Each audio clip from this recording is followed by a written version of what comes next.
All right, let me just make the introductions. Good morning, it's 9:03, Thursday, May 25th, 2017. This is a continuation of the 2017-18 Curry County Budget Committee meetings. And we have, to my left, we have the Budget Officer, Kallstrom, Commissioner Gold, myself, Commissioner Huxley. To my right, Commissioner Boyce, and we'll turn it over to the committee chair, Tom Brandt. There's been a request to read a letter. Commissioner Boyce, floor is yours. Thank you, Mr. Chair. Just a effort for clarification here in the commissioner's assigned vehicle, something I didn't understand. The commissioner, let me read this and I'll submit it into the record, but we can discuss. Hopefully it wouldn't take very long if necessary to discuss. The commissioner travel package has been cut by approximately 3/4 between this fiscal year and next fiscal year. I supported that, but yesterday was accused of being resistant. Regarding an assigned commissioner vehicle, and in initial discussions, I think was the 16th or the 17th budget committee meetings we had, nothing was referenced. Did I miss that? It was thrown in last Friday, no commissioner assigned vehicle. Let me make sure I understand. Neither of my fellow commissioners are willing or able to take the part of important county work requiring travel, okay?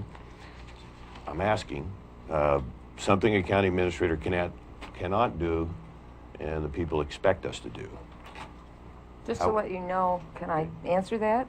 I've already been on several trips in my own car, no cost to the county. And I appreciate that, and I've used my personal vehicle several times, have not turned in mileage, and I think I've expressed to the board that I have been very sensitive to the cost involved and yet fulfill my obligations and responsibilities. So thank you, Commissioner Gold. Now, if I understand, you will allow me to travel on occasion using my personal vehicle with expenses to be paid out of my now reduced salary, or maybe my retirement, or you want me to disregard at least portions of those travel and important meeting responsibilities. It can be argued that there's at least an appearance that this board feels a need to have control over me there. I've gone 7 months, and I think I have reported well, been very mindful of the cost involved, and yeah, I think the record's pretty clear on that. Other than county council, and as we went through each specific department budget, am I the only elected official or department head to face travel reductions between the 2 years? I believe I'm fighting for the best interests of the Curry citizens. However, that being said, where did the notion come from that suggests I've been resistant to a county travel policy? Thank you. So I'm going to submit that. So is there going to be no assigned vehicle? Commissioner Huxley. I have no idea what that was all about. Oh, of course. Okay, Boyce, can I, before this gets started, if this isn't a strictly budget, Yeah. would you be offended if we said that could be something you could do at a commissioners meeting as opposed to where we're going to be allocating dollars? Yes. I look at the column that we were given this morning under approved by budget committee. And in the commissioner's budget, under assigned vehicles, there's $1,895. It was reduced. It was reduced. It wasn't eliminated. But that was said last Friday. You did hear that, I'm sure. No, So- I didn't hear anyone say it was eliminated. Not that. I heard people say that we reduced that to 4,500 and the reduction would be pro rata across I'll go back all and of the research. items. I'd love to be corrected on that. I specifically heard Commissioner Gold say no assigned vehicle. No, I don't recall that, Okay. to be honest.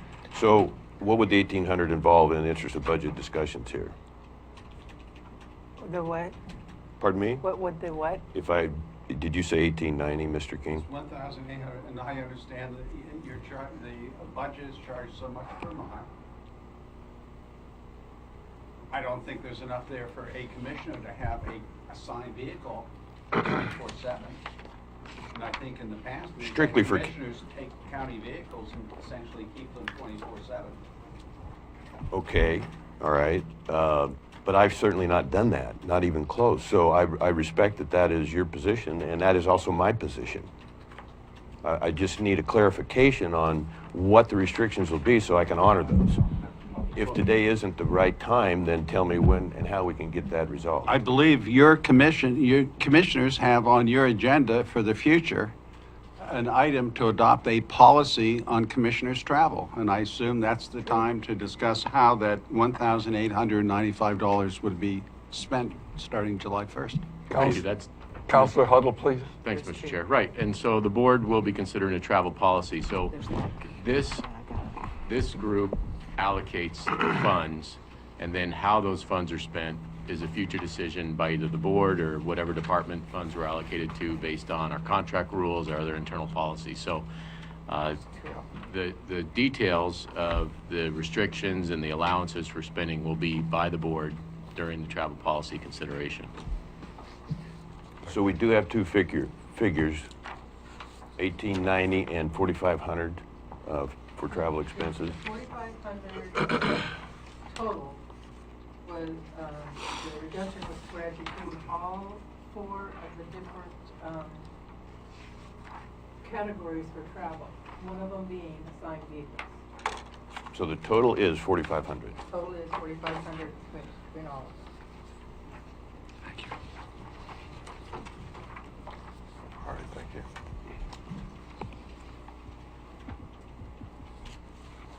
So I did hear it correct, I think. I got one. I guess the same, two of the same. So. Tax collection. I have two So different. one, I guess there's I have two two more. Two of there- these. So one goes to two tax John collections Jesuit. as There's well. one on the assessor's office and one Yes. on the tax collection. So two, you got two of each. I hope that's what I passed on to you. Yeah, I've got one tax collection, one assessor's office. Ms. Kallstrom, would you mind, and with the approval of the board here, just walking us through now what you've just presented us, or what you think are the salient parts that we need to move on? Is there Okay. any reason why we shouldn't proceed that way? Is that? Is there anything? Okay. What I just handed out was, in yesterday's board meeting, the county assessor was presenting some changes to the CAFA grant application. And one of the changes was that they wanted to see 10% of his salary in tax collections instead of 100% in assessor's office. So what I'd like to do is to amend the what we have approved so far on the budget to have 10% of the assessor's salary be in tax collections, and the column here that says new and approved. On both the assessors and tax collection sheets would be what would be put into the approved column on the budget, if you approve this. If I remember right from what you said yesterday, the net effect is zero on the total budget. Yeah, it's just taking, the dollar amount of the total budget stays the same. It's just taking his salary and moving it from one department to another, a portion of it in the general fund. No, I don't remember, and that's just to reflect more closely how much time you spend between the two efforts. I would assume it's what the CAFA grant was sent in, I believe, and it came back with some requested revisions to his application, and that was the one that would affect our budget.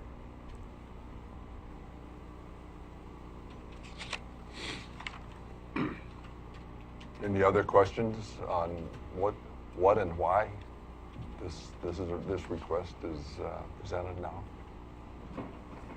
What was the last part of your question? Any questions or any discussion on what's been requested, that we move money and why we're doing it? Any questions on that? Are we ready to vote to approve this?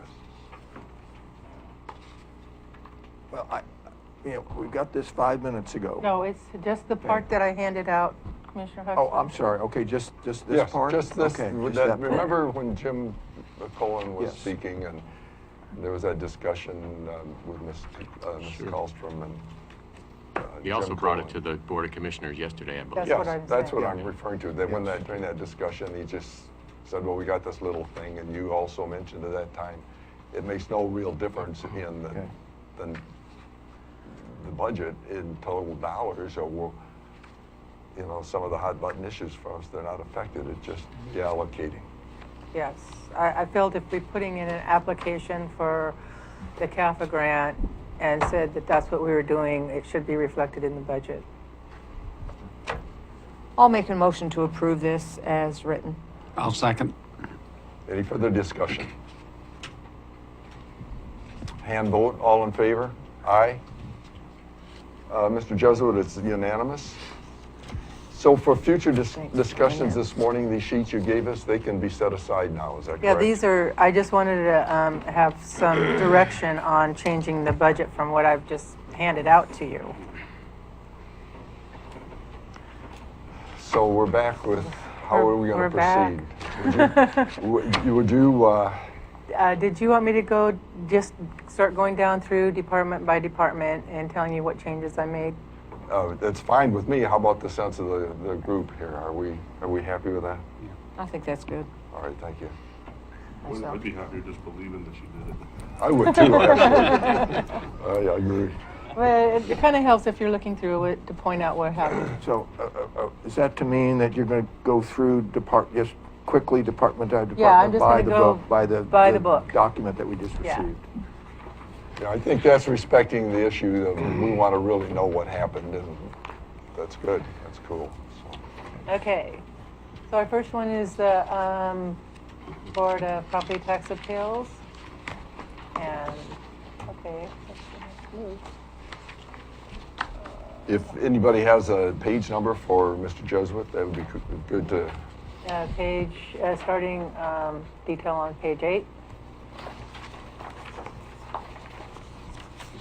What was that again? I'm sorry. Sure. Hey, hang just a second. It's just small, it's on page 2. But I'm sorry, it skipped down when I wasn't expecting. I just before I have a page number on page 2. Page, two. yeah. No, I'm just talking about something else. The general fund lists departments out, and the planning didn't make. I don't see planning on that list. Minor point, but On page, 2, yeah, right there. okay, I'll note that for Sina. Okay, good. Nice. There needs to be planning, is that what it was? Yeah, the planning, the general fund departments.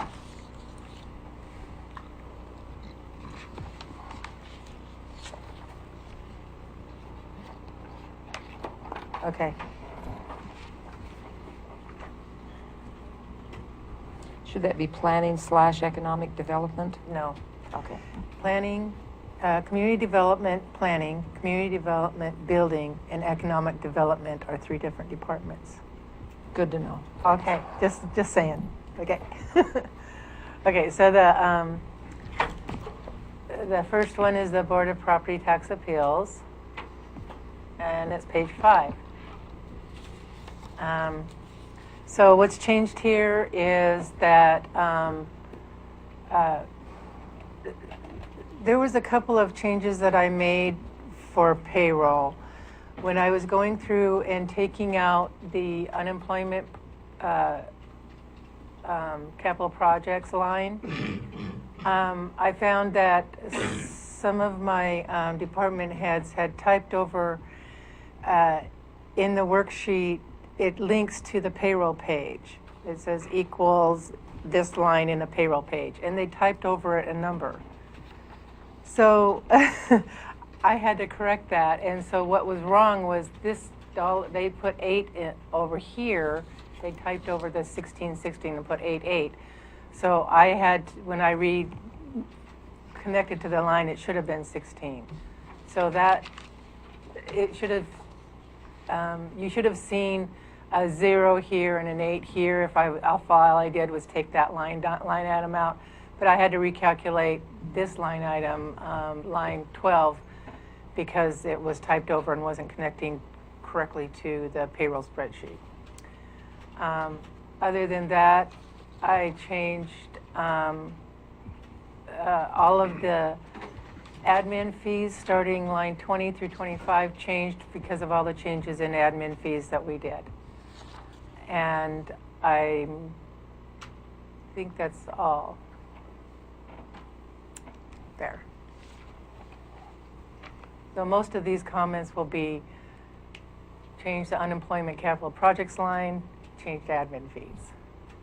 So question, that little box thing Yes? off to the side, that's what it was originally, and then? No, this box line is connecting to the sheet in the spreadsheet that's the calculation sheet for admin fees. Mhm. So that when I input them, I'm seeing that I'm putting in the amount that's in the calculation spreadsheet. It's just saying equals that line in the calculation sheet. So if I put in, if I was typing along and I put in 62 here and it says 82 here, I could see that I made a mistake immediately. Oh, okay, so it's It's just a, it's kind of a just- convenience thing for you? Yeah. Okay. Okay, next section is non-departmental.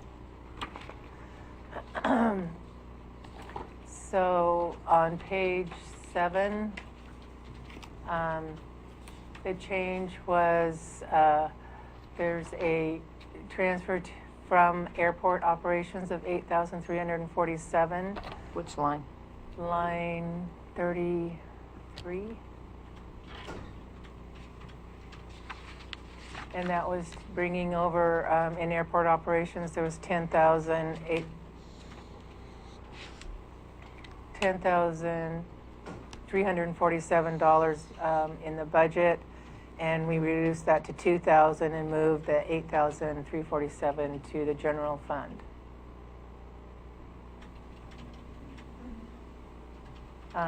Line 40 on that page.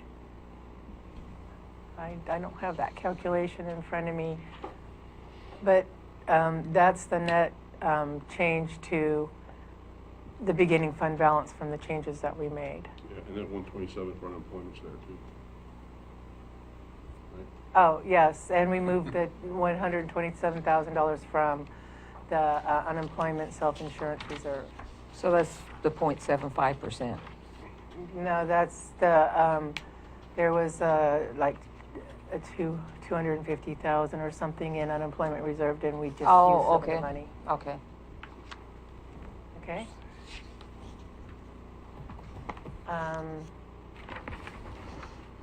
So the only change here is we reduced the other materials and services from 100,000 to 60,000. Where was that, please? Line 18, On what page? page 8.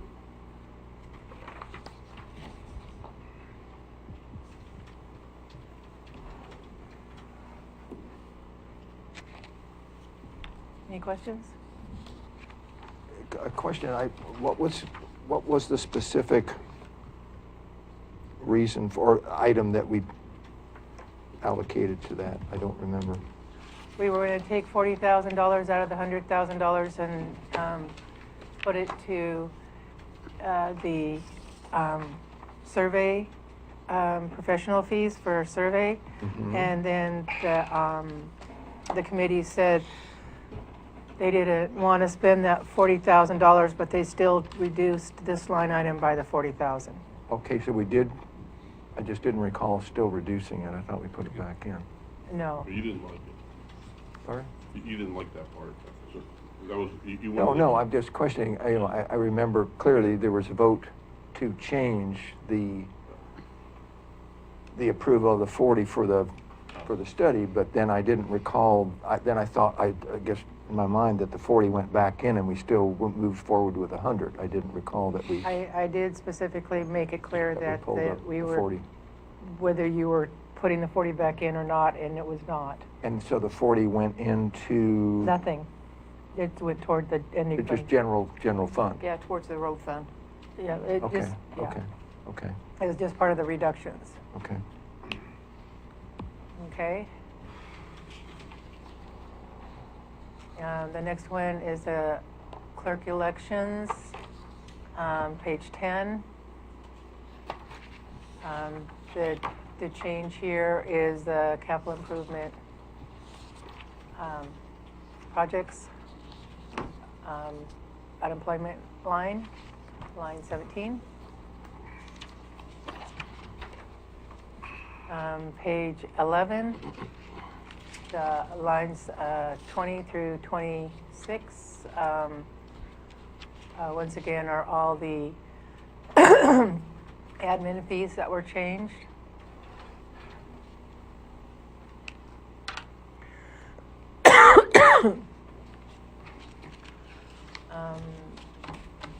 The next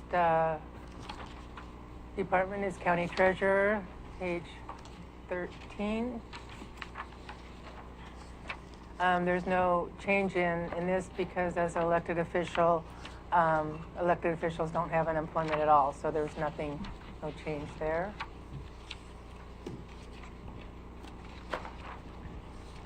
Page 14, lines 3 through 9, admin fees that were changed.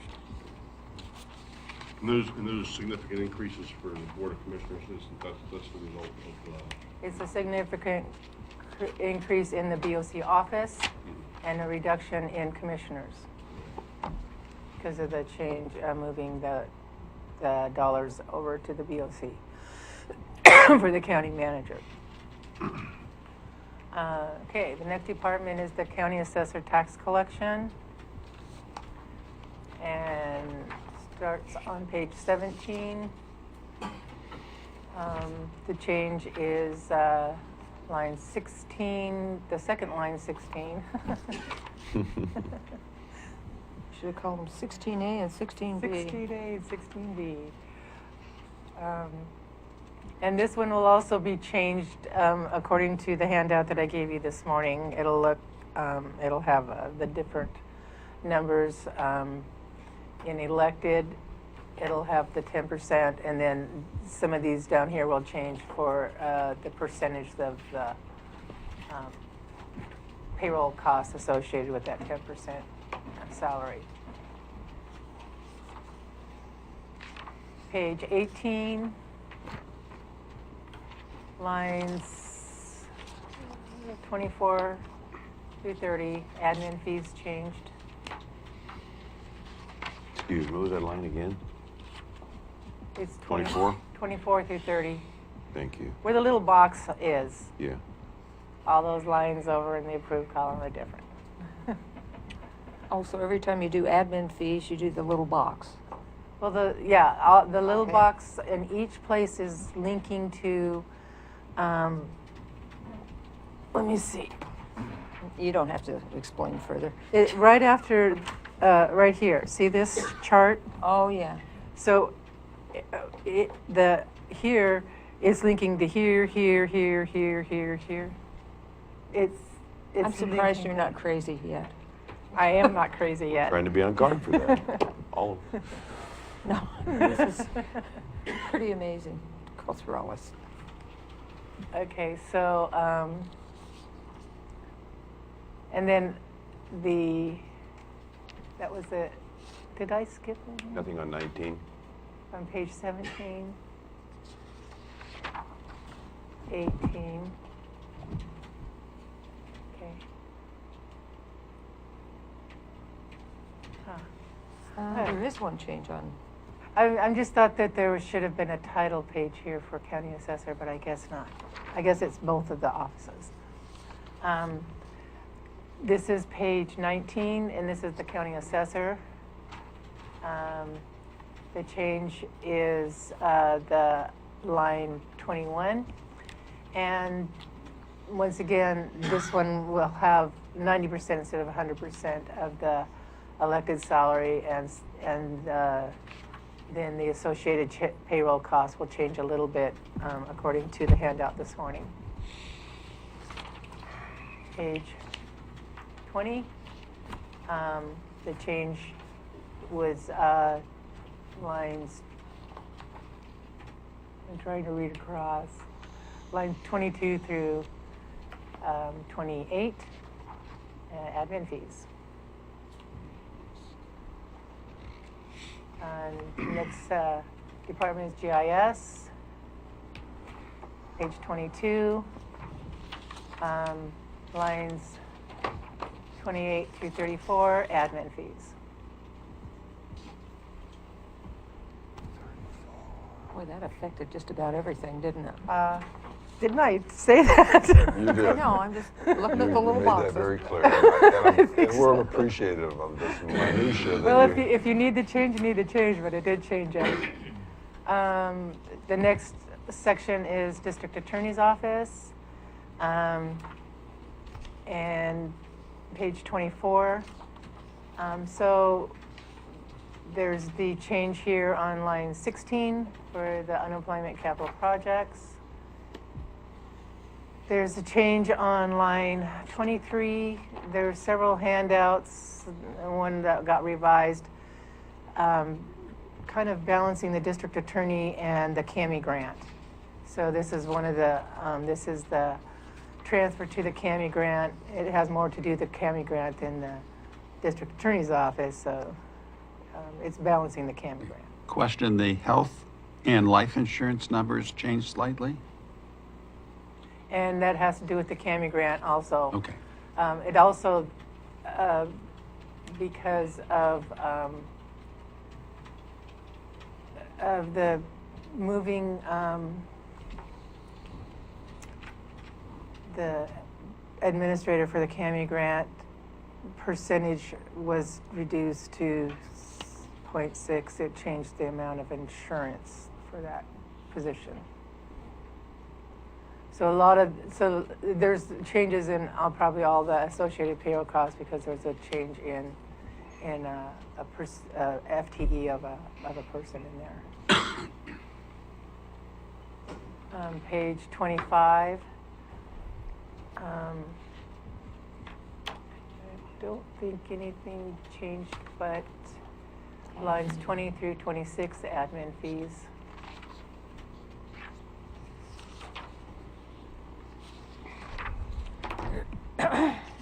Clerk, county clerk recording, page 27. The line 19, unemployment capital projects.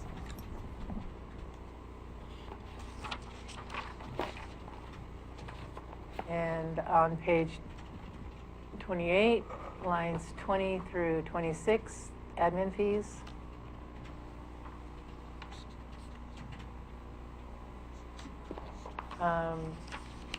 Page 29 is the title page for the Community Development Fund planning. Actually, it shouldn't say Community Development Fund, it should just say Community Development Planning.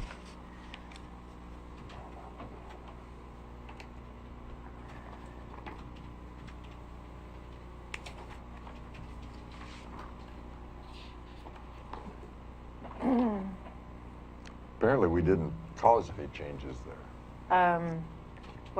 The change is everything. There's nothing in the proposed lines. So this is all moved over here. It doesn't have capital projects on line 9. In the proposed in the Fund 217 where it came from, there was a line there, but when it was brought over, it doesn't have the line there. So there's really no changes because the changes would be in the other fund where it came from. And the change is that it's all there instead of in the other fund. County Surveyor, page 32. Line 17, unemployment capital improvement. And line 1 also. Yeah, there was a slight change in line 1. there is a change there. Oh, and you will see on the next page the reason why. All right. So I'm going to go to the next page. The county assessor's fund was budgeted kind of at a zero. And instead of leaving a 20-something dollars contribution out of the fund, I just reduced that fee on line 1, or increased that fee on line 1 to make it zero again. We'll see that a lot when we get to the funds that actually balance to zero, because I had to change something else to make it be zero again once I changed the admin fees. So the admin fees on page 33, lines 21 through 27.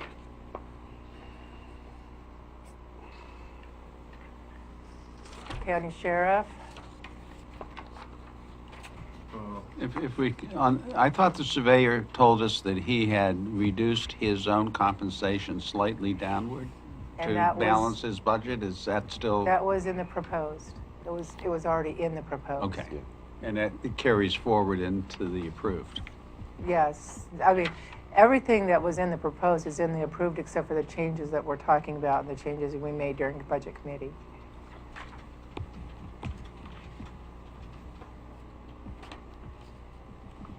Oh, come on. Okay, page 35 or 36. Sheriff. Line 30. Is the unemployment capital projects. And line 12. Line 12, removing the transfer in from the road fund of 200,000.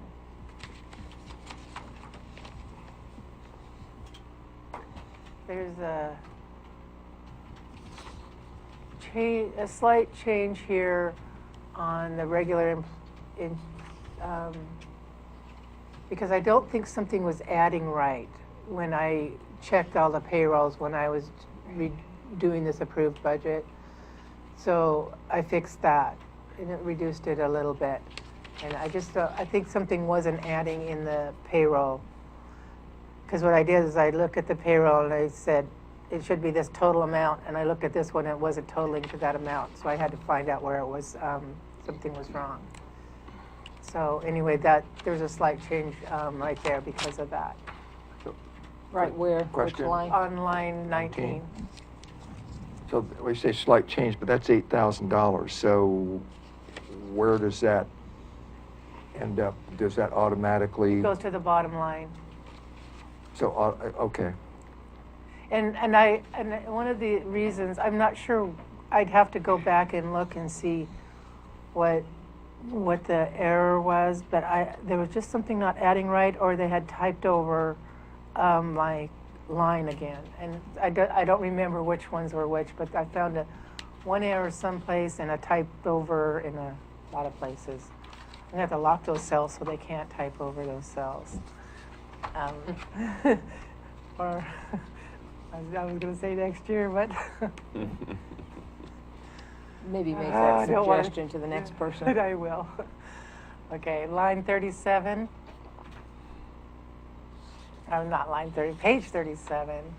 Lines 23 through 28. Admin fees.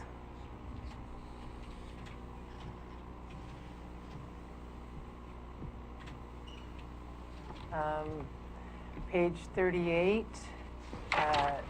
and 39 are just have the history there because that was moved to another fund. Page 40 and 41, that was moved to another fund, so it's just showing the history. Page 42 and 43, Forest Patrol moved to another fund, so it's showing the history. Harbor Substation, there really wasn't a change here because we discussed it. The Harbor Substation is being funded in the grant fund under Justice Reinvestment Grant. So this didn't change from the proposed budget, but it is being funded, just being funded elsewhere.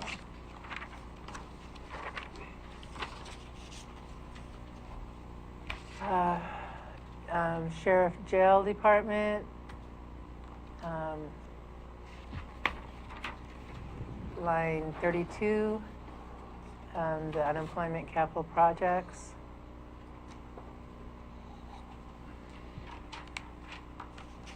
Page 45, lines 25 through 31 on the admin fees.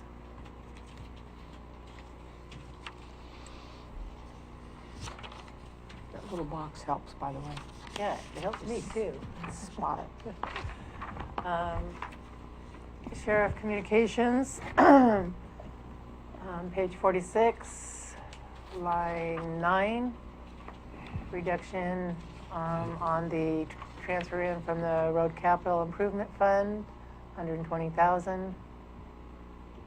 Line 23, unemployment capital projects. Page 47, lines 12 through 18, admin fees.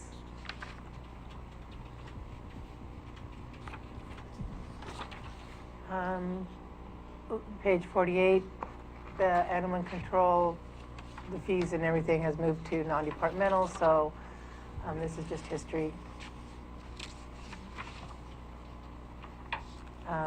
Adult parole and probation, that moved to Fund 128, so that's just the history. Juvenile Department, page 53.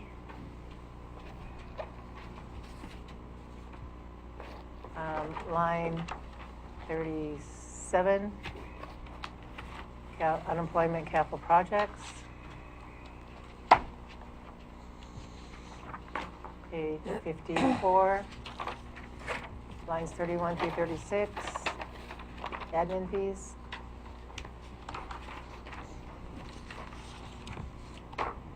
Emergency services, page 56.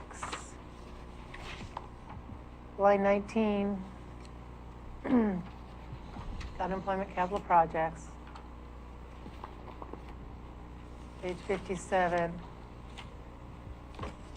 lines 13 through 19, admin fees.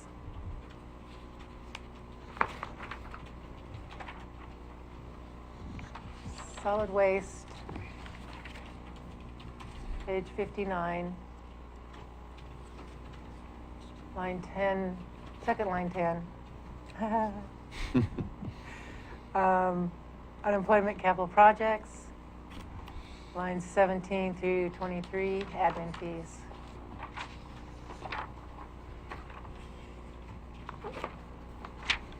Veteran services, page 61, line 14, second 14. When you insert lines, this line column over here, you have to kind of fill down and fix it. And then these other two line columns say equals this column. So if it's not fixed over here, it's not fixed here, and it's not fixed over here, because that one says equal that Can you column just too. get in and punch a button and it'll renumber everything, so it's, Yeah. okay, I figured you could. We can fix it. It's just we've got to go through. The line numbers are really for the approved budget, but it helps you guys, so we tried to fix Oh, them yeah. wherever they were. So this is line, second line 14, capital improvement projects. Page 62. Line 13 through 19, admin fees.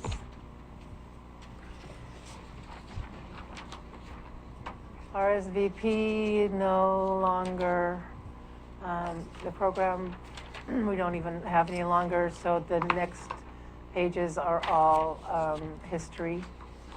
Also, the Sheba program is no longer, so history. Other requirements.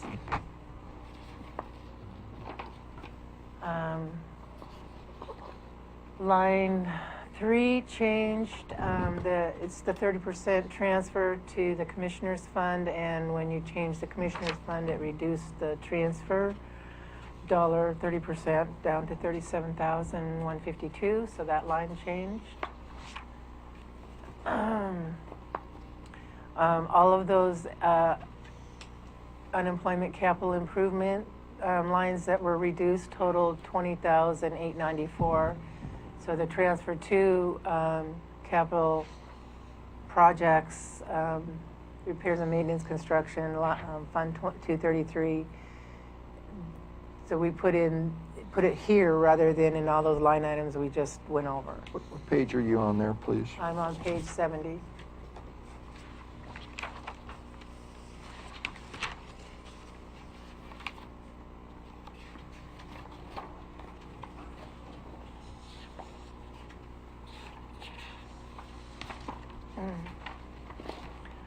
So line 22 is 0, which means the general fund is a balanced budget as we're presenting right here. Excuse me, line 22. Line 22, Page 70. page Yeah, 70. I just don't want to miss that. I may take this home and frame it. Thank you. The summary down below totals the personnel services, materials and services, capital outlay, transfers, contingencies, with total requirements,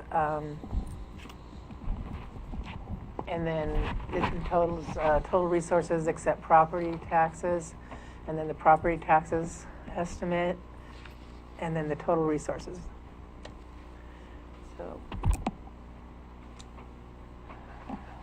So the next fund, Commissioners Fund,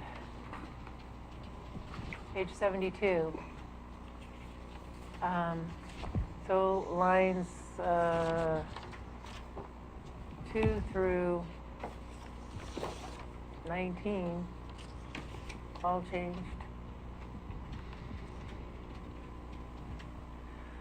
Lines 23 through 28 all changed.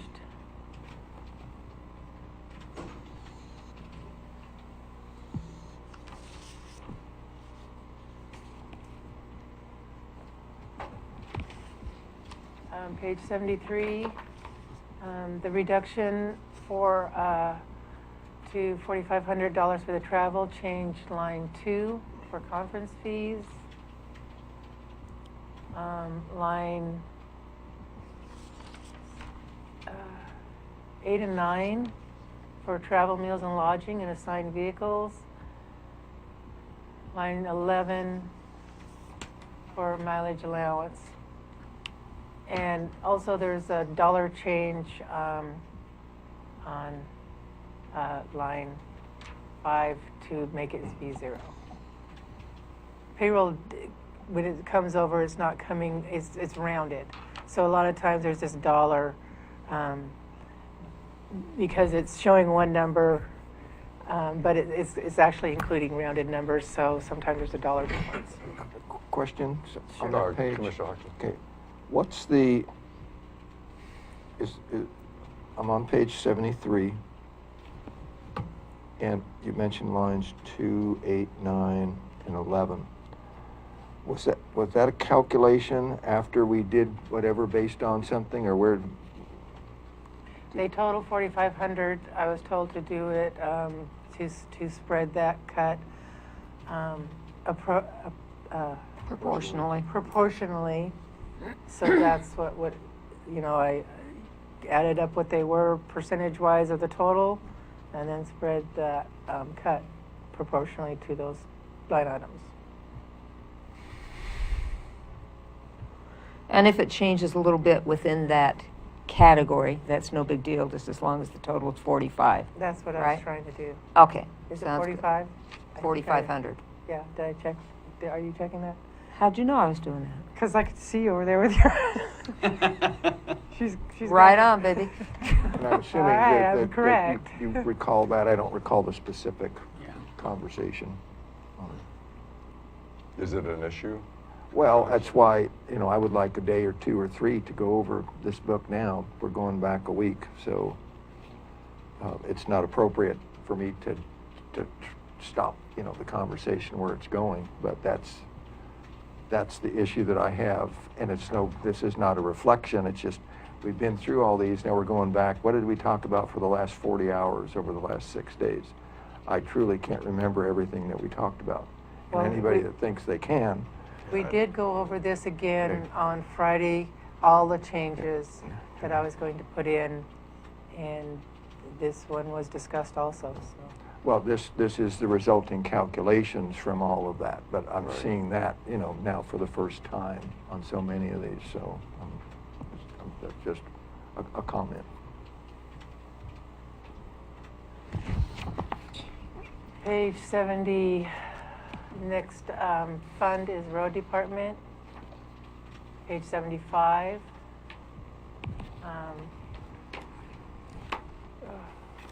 The changes that were made here were netted to line 22, which is what they were taking out of road capital improvement. So a little less than $20,000 reduced the amount, reduction in road department from the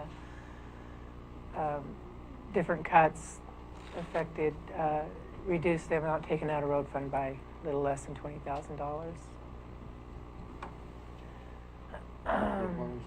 22.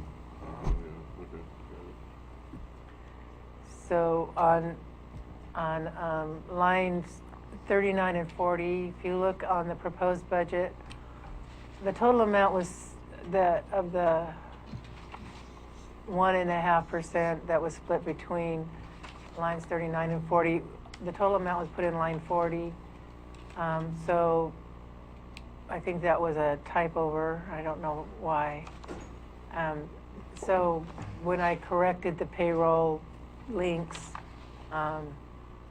there's 7,042 in line 40 and nothing in line 39. The net effect is that reduction of $7,042.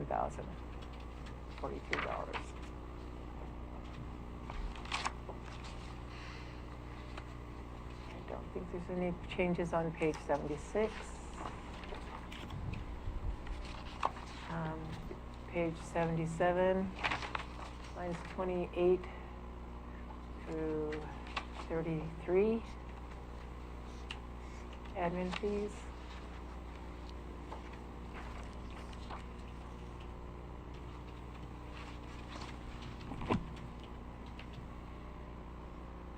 Page 78, no changes.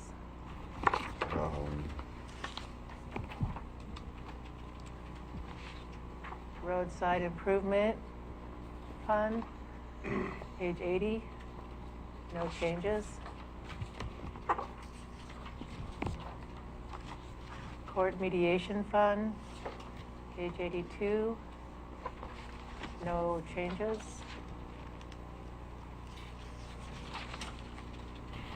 Bike and footpath reserve fund, page 84, no changes.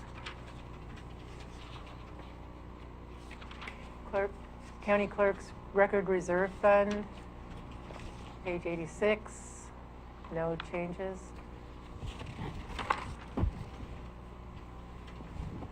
Cornerstone preservation fund, page 88, no changes. State court security fund, page 90, no changes. By the way, this is the fund that we had a workshop yesterday with Thomas Langford. And this is the funds that he's talking about, the state security funds that he's basically in charge of. It's state money. Law library fund, page 92. Lines 21 through 27, admin fees changed. Line 13, unemployment capital projects. And then I changed line 20 to balance it, and that's just added to their money that they spend on books and periodicals. Well, they're getting cut for a little bit.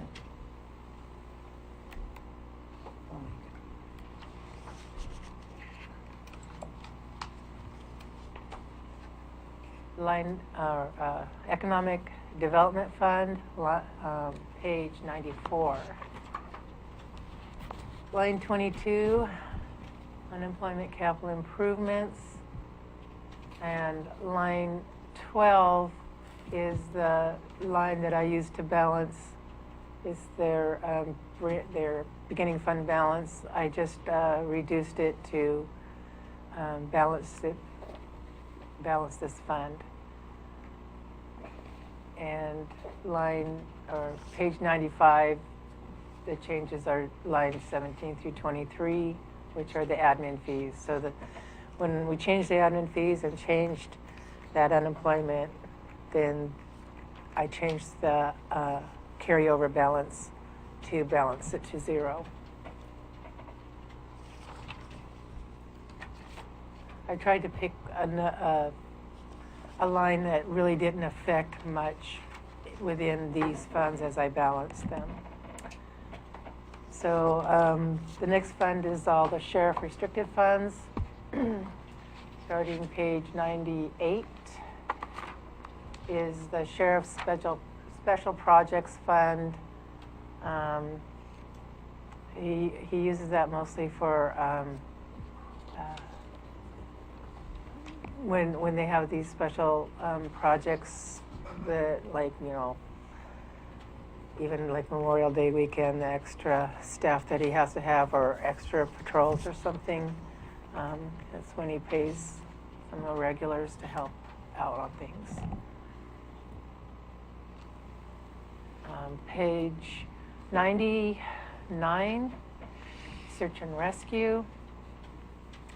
Line 11, the carryover fund balance is the one that I use to balance after we fix the line 24 unemployment capital projects. And then line on page 100, lines 1 through 7, admin fees.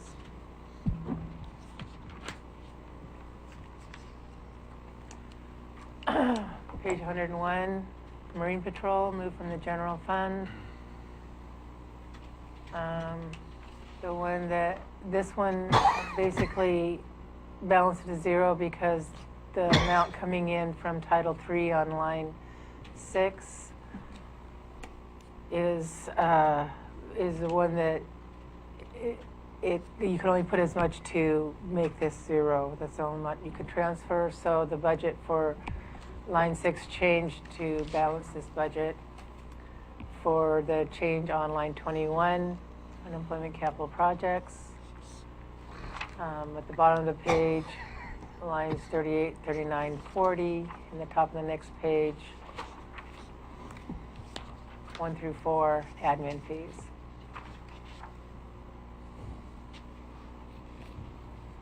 Page 103, Sheriff's Force Patrol, moved from the general fund.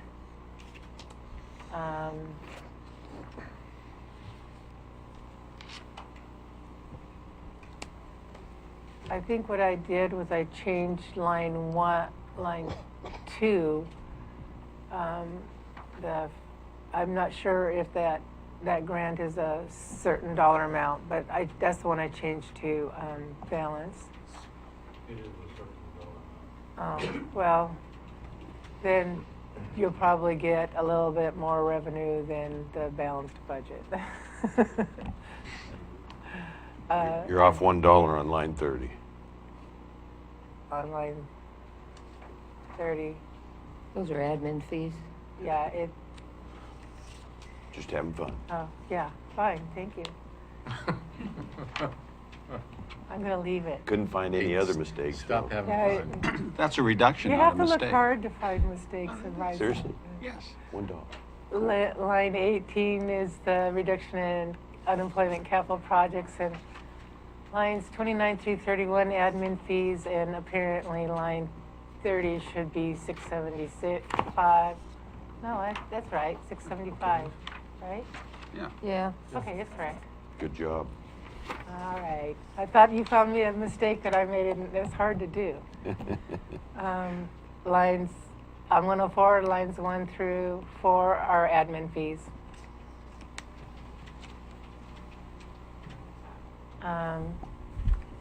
Page 105, jail and the inmate services, no changes. Page 106, parole and probation. I think I did that line 2 to make it 0. So that one changed a little bit. Lines 26, the capital, unemployment capital projects. Page 107, lines 15 through 21, admin fees. Then the bottom of that page shows the summary. All of those funds, they're all in Fund 128, so all of those different departments within this fund total and balance to 0. Brookings Airport Fund, page 109, operations. No change. Page 110, line 16 through 22. What about line 3? Was there on line 3 on this page? Yeah, on page. Yeah, line 3. Okay, so lines 16 through 22 are admin fees, and the net change in admin fees was added to line 3 to balance. Also, there's a line 30, that's that 8,347 that's transferred, and that's from the amount on line 7. So line 7 went from 10,347 to 2,000 and transferred the difference on line 30 to the general fund. Okay. Page 111. This is the Are we supposed to take a break right now? What time is it? 10.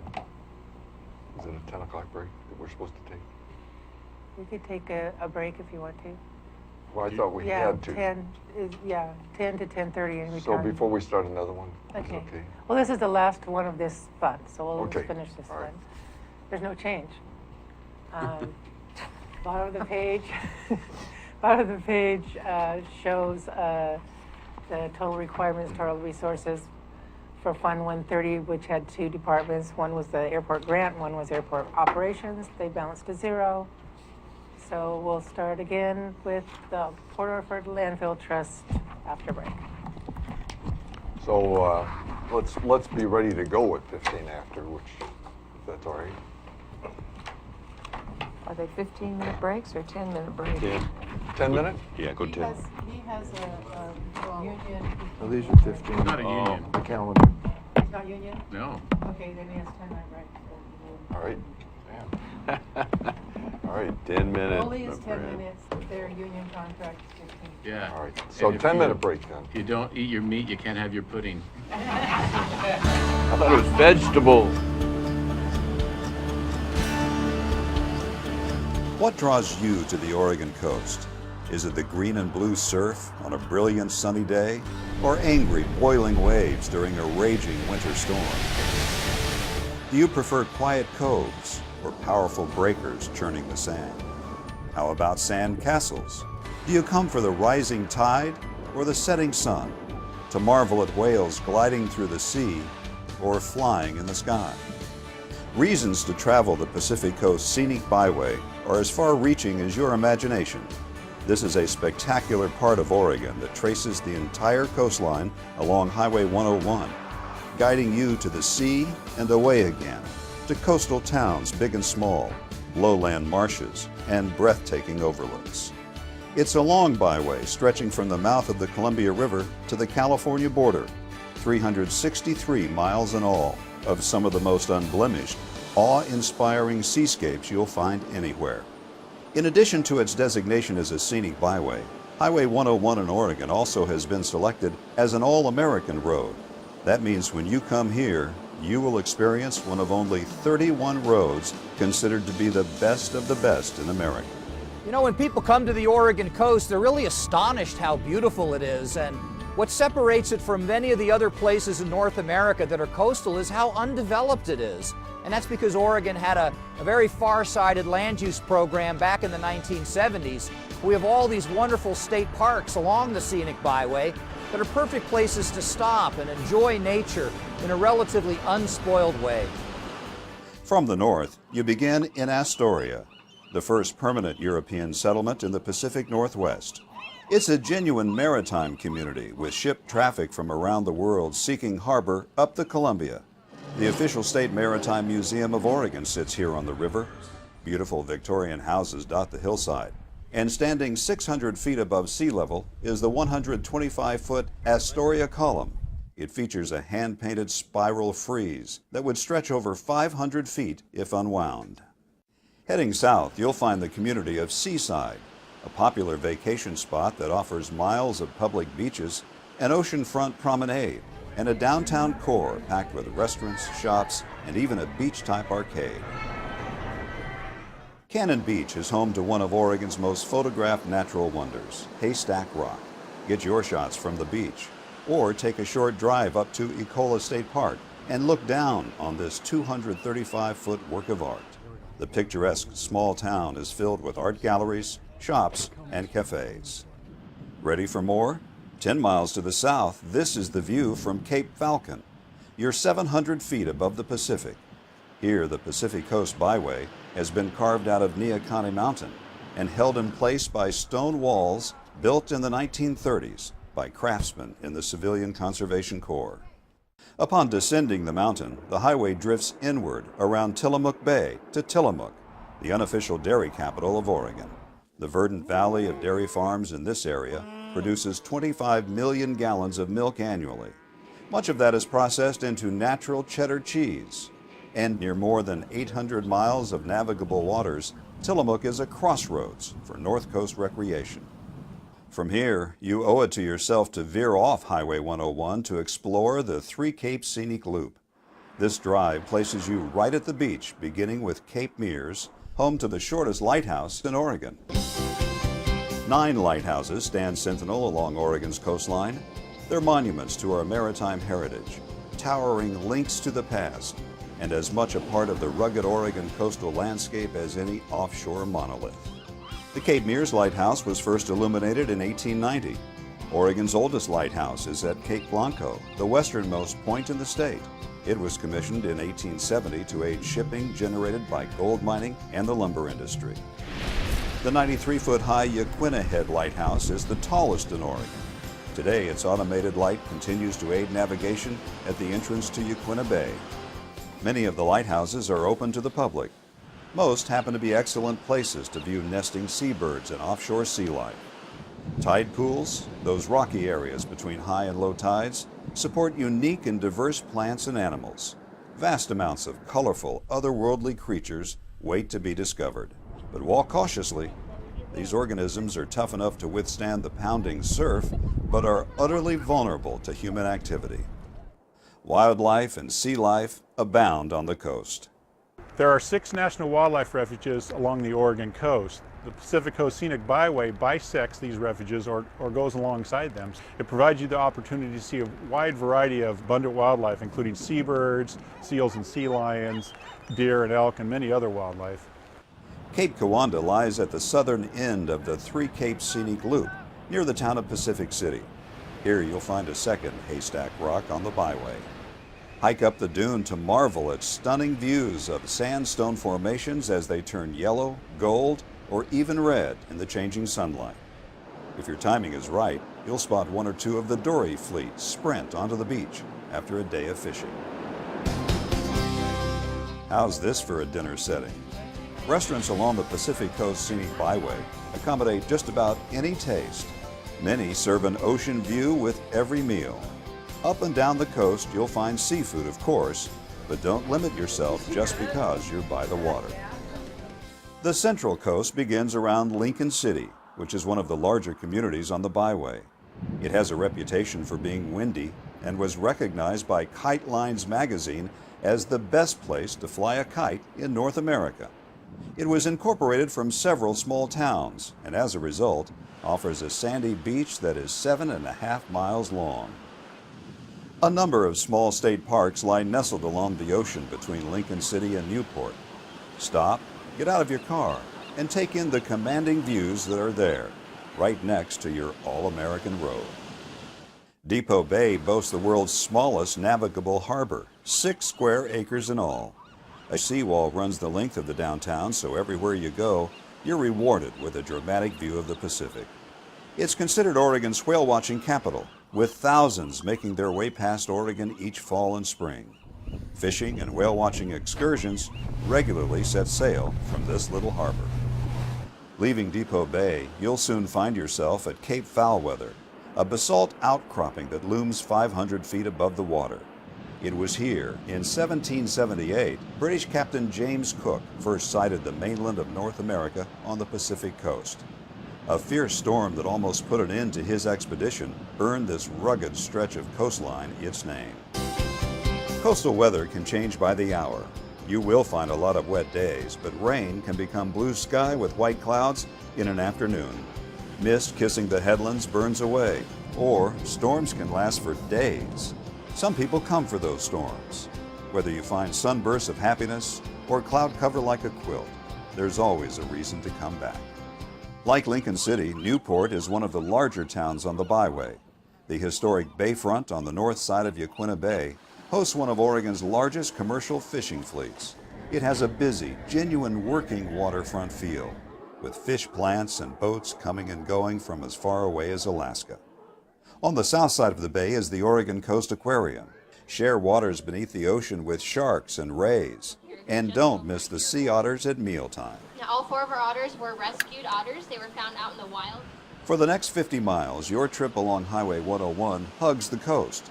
Many more state parks offer opportunities to stop and take in outstanding vistas, crashing waves, and offshore rock formations. 2 small towns of note are Waldport and Yachats.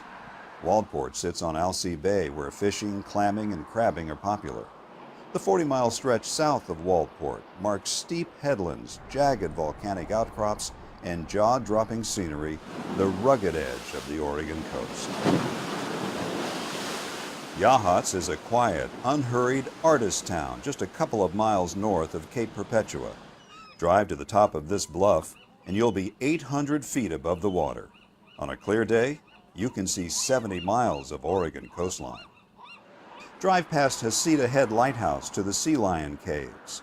A quick elevator ride 200 feet down puts you in America's largest sea cave, the year-round home of wild stellar sea lions. Rugged cliffs give way to graceful beaches as you approach Florence. In the spring, be on the lookout for wild rhododendrons along the roadsides. Similar to Newport, you'll find an historic Old Town commercial district along the Siuslaw River. Florence is the gateway to the Oregon Dunes National Recreation Area, a 47-mile sandbox of wind-sculpted sand dunes towering 500 feet above sea level. These are the largest expanse of coastal sand dunes in North America. Reedsport is at the center of the Oregon Dunes, but you can do more than ride a dune buggy or motorcycle. A short 3 miles east of town on Highway 38, more than 100 Roosevelt elk reside at the Dean Creek Elk Viewing Area. Early mornings or just before dusk are the best times to photograph the herd. Paying homage to Oregon's timber heritage, Reedsport hosts an annual Chainsaw Sculpting Championship, a time to watch 3-dimensional artwork come to life right before your eyes. Mountains of sand continue at Winchester Bay. You'll also find an active marina here. It's a great place to try your hand at crabbing or take a charter for salmon or bottom fishing.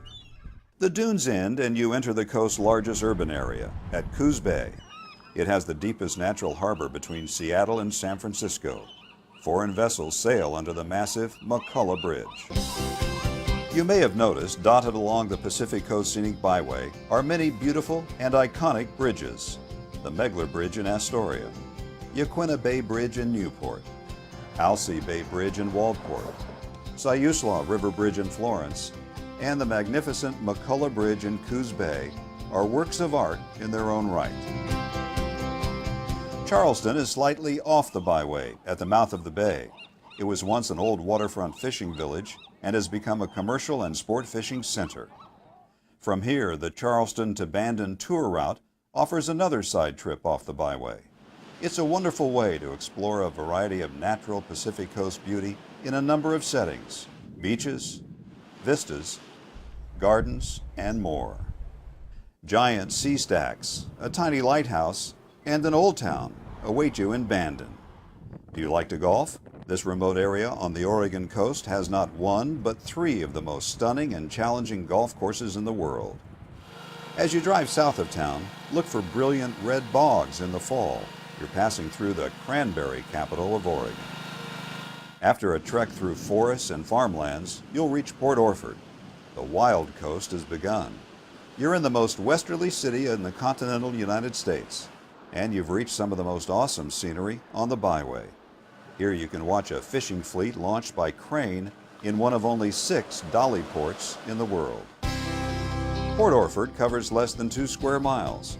It's similar to many communities that call this all-American road home. Small in size, still with a lot to offer. Like Manzanita, with a vibrant business district and beautiful setting at the base of Neahkahnie Mountain. You can board a fishing charter out of Garibaldi, swim in freshwater lakes near Dune City, catch world-class windsurfing at Pistol River. There is little development from Port Orford to Gold Beach, outlet for the renowned Rogue River. Feel like going for a ride? Jet boat excursions run from May into October up this wild and scenic river. Or maybe a midday walk on an uncrowded beach is more your speed. The last dozen miles of the Pacific Coast Byway leading into Brookings save some of the best for last.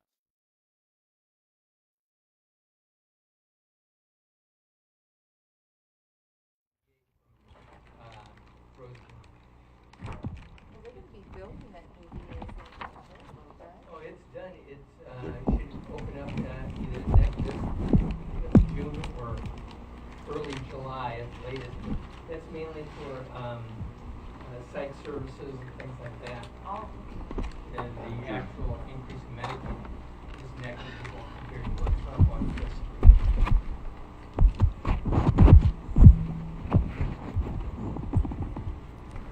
Well, we're waiting for Mrs. Kallstrom.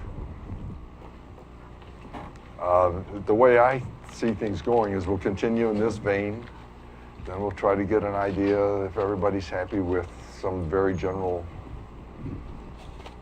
parts of the budget, and then vote on. And in other words, do we all agree it's a balanced budget? Do we all agree that the funds that are where we think they're coming from are from where they are actually from there? And what other issues that come up, and then we'll vote. Then we have to do the income tax, the property tax stuff.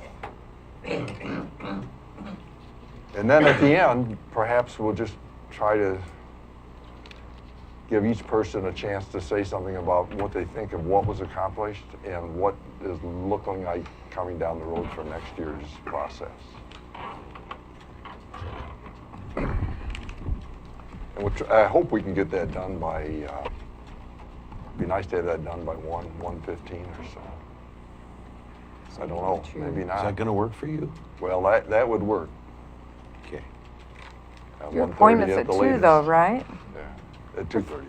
Oh, okay. So I'm not sure to drive, I'm giving it an hour to drive from here to Crescent City. Well, You might want to make an hour 15. Because you've got There's a lot of Memorial traffic on the road. Weekend traffic starting. Yeah, okay. So. All right, so let's go back at it. Thank you. There's a lot more traffic on the road today. All right. Page 113, the Port Orford Landfill Trust. No changes. Towers Operations and Maintenance Fund. Page 115, the operations part of it.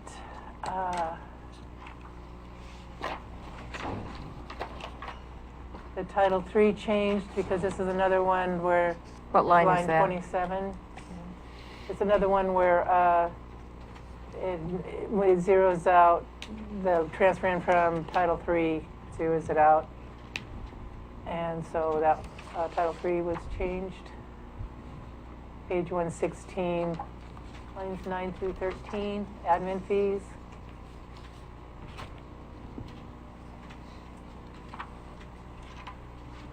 Page 117, the Towers Capital Fund, there's no change. Page 117, 118. Doesn't look like that column's adding correctly, so I need to fill over and make it add correctly. I'm going to make a note of that.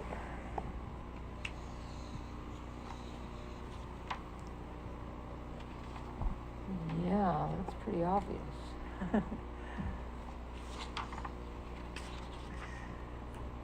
Yeah. Just need a quick little fill right on that one. County Parks, page 120.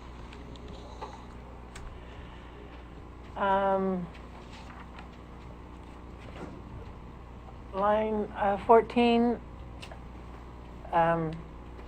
I guess we wanted to put some money into the contingency fund in parks. So we added $10,000 to line 14. And then the rest of it is adjustments for the changes to make the fund zero. Line 24, unemployment capital projects. Page 121, 15 through 20, admin fees. And line 32, 31. Is the operating contingency. Can anybody remember why we did that? You know, I'd have to ask Director Trost. I don't remember. I think that he was a little, do you remember? I was the one that raised the question. I personally still think it's low, but it had to do with possible exposure, in this case, to the Forest Lake, which is okay, I thought maybe that would be. You know, I just didn't make the note on my notes. And that even notes like that would help as far as a contingency to. Yeah. You know. Okay. And then page 122 or 123, victims assistance, the criminal fines. Line 17. What about line 7? Line 7 is a change because of the line 17. It's making the fund zero. Okay. Carryover balance. And so line 17, second line 17. Those are so cute. Okay. The unemployment capital projects. So that's fund is zero. Page 125 is the Victim Assistance VOCA grant, federal grant. Line 14.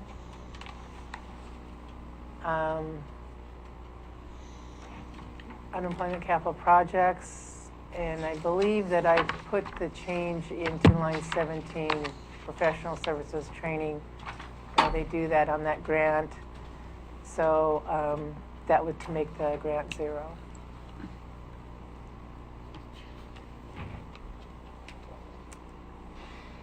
Child advocacy, page 125.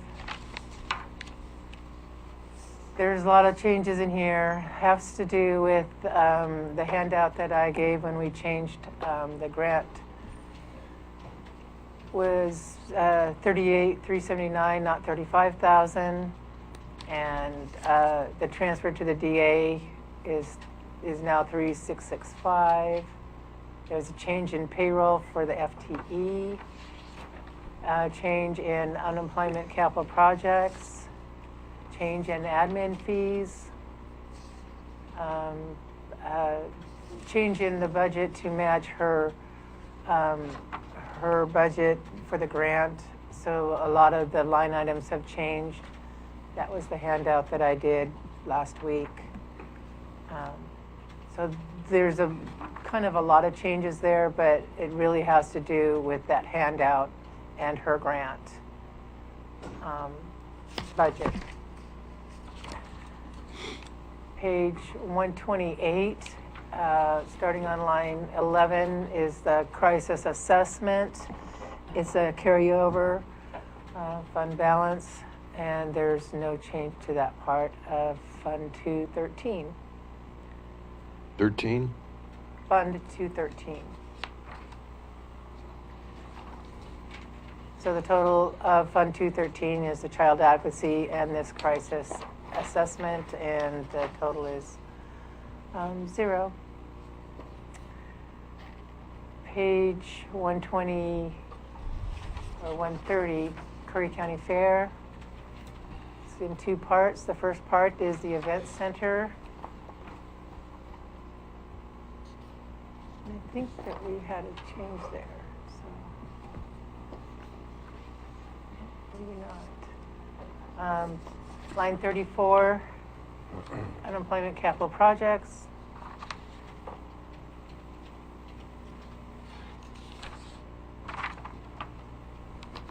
On page 132, lines 16 through 20, admin fees.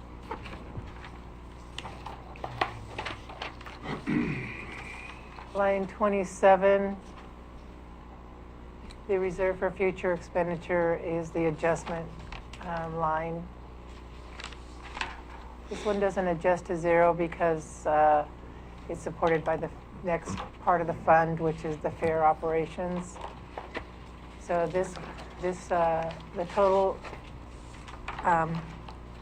here is a minus 54,391, but in the fair it's a positive 54,391.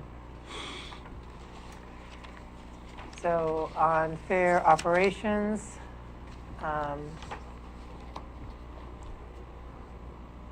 line 23 is unemployment capital projects. Page 134, no changes on that page. But you can see at the bottom there that the total requirements and resources balance.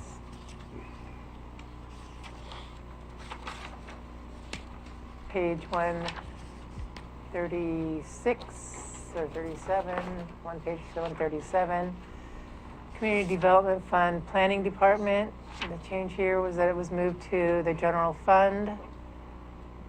So you have the proposed column and the approved column is 0. Both pages. Page 139 is Community Development Building Department. Line 5 was changed for all the admin fees and the unemployment adjustment. Line 16, unemployment capital projects. Page 140, lines 2 through 8, admin fees.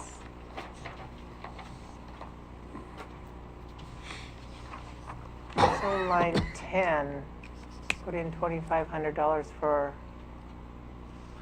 a computer. I don't remember why. I'm thinking that it was supposed to be in the proposed budget and it was missed. So it's in there now.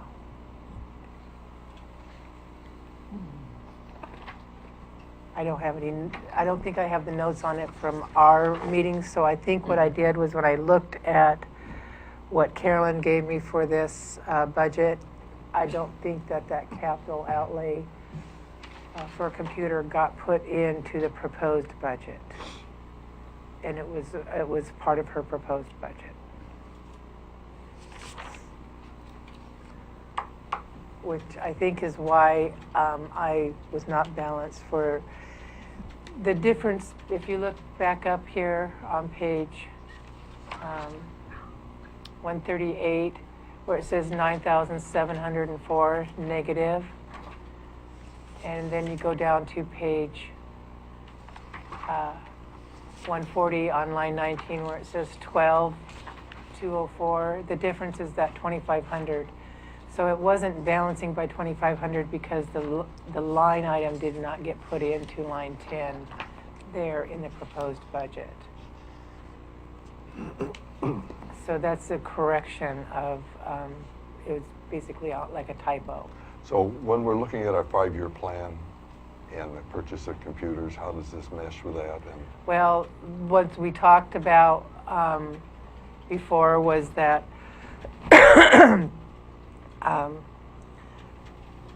that when we budget next year, that all the departments need to interface with IT, and the planning for computer replacements is done with the IT department, just not by department heads in isolation by themselves. so this may show up just the same number next year.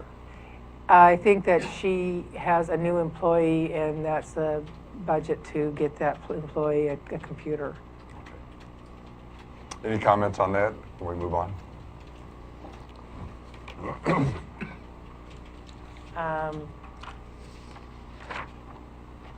So bottom line, that didn't affect the amount that came from general fund originally, so. No. Just so because it was a you typo. can see here on page 141 down here, this $2,500, that's the typo. It shouldn't have been appearing down there, and that's because that number just didn't get typed in up above. Okay.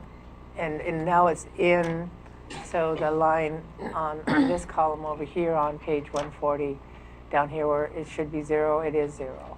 Okay.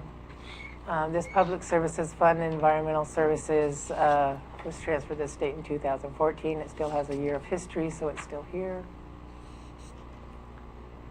Public Health and Human Services Fund, page 143, line 7, Unemployment Capital Projects.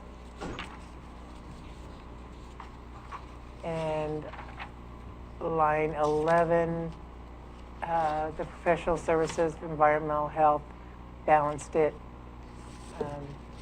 That's the payment that we get the money on line 1, then we have some expenses, and then the rest is paid over to CCH.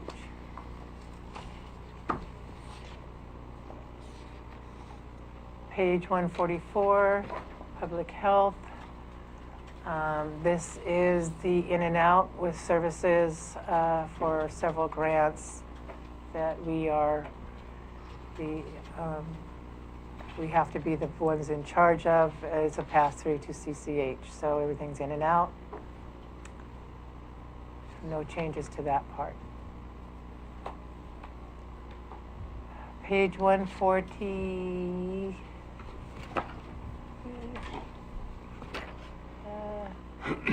9. This is starting admin fees. This is BOC office. Changes lines 6 through 22. That's adding the county manager to the BOC office. Line 33, taking out unemployment capital projects. And there was an error in, the 903 here, the difference in payroll is the county manager. So some of those went up quite a bit. Line 2, adding $5,000 for the management search.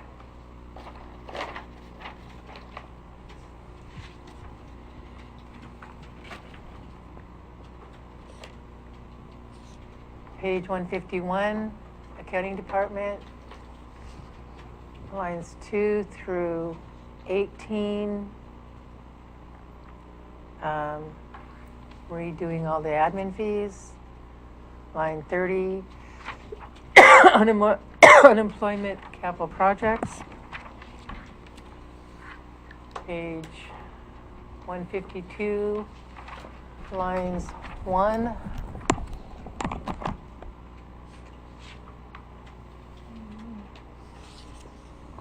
Twelve, 14. There was a government officers, finance officers, government accounting finance officers conference in spring conference that was removed from the travel budget for the finance department.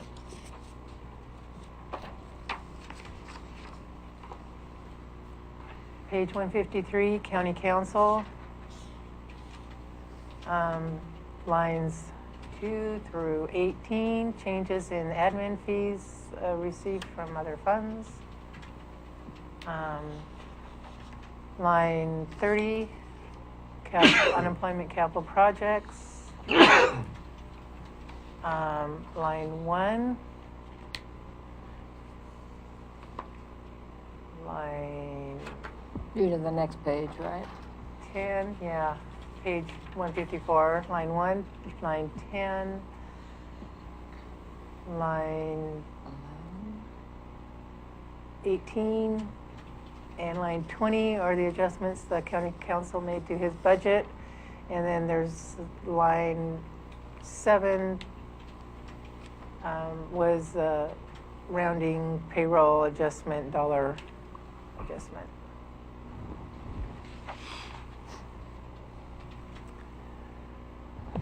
Page 155, payroll personnel, line 24, unemployment capital projects. That changed lines 2 through 13.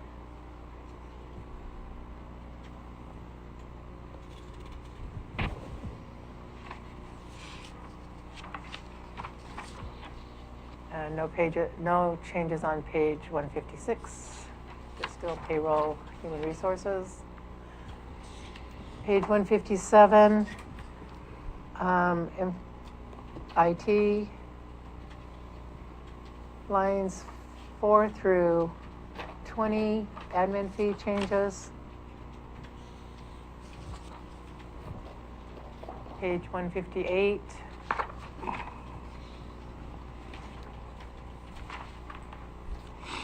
Line 14,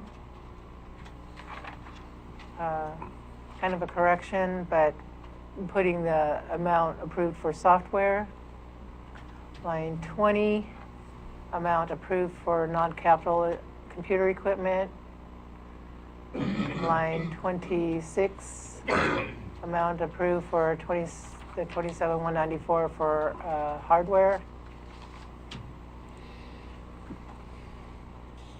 I think that's all the changes.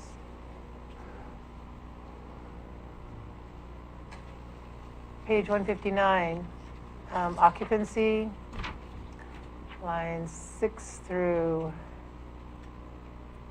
13. Admin fees were coming in from the different departments. Line 26, unemployment capital projects.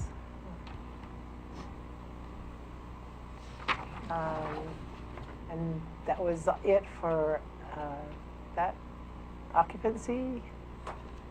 161 is the North Curry. Question, please. Sure. Oh, never mind. Okay.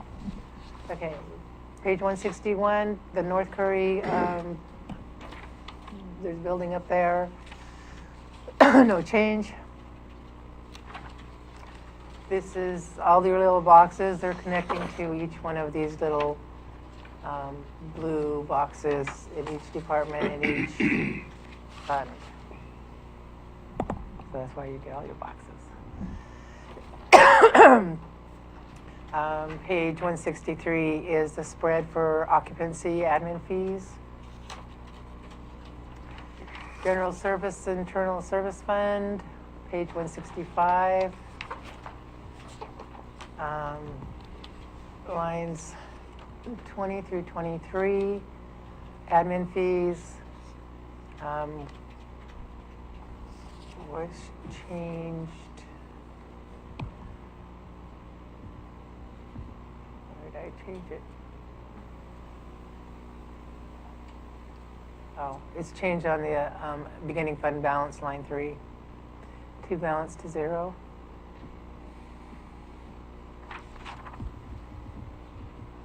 Vehicle replacement reserve, page 167, line 17, admin fees changed.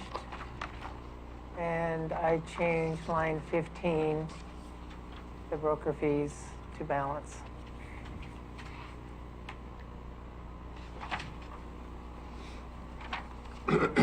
Page 169, the road capital improvement fund. You know, it's not showing these hash marks on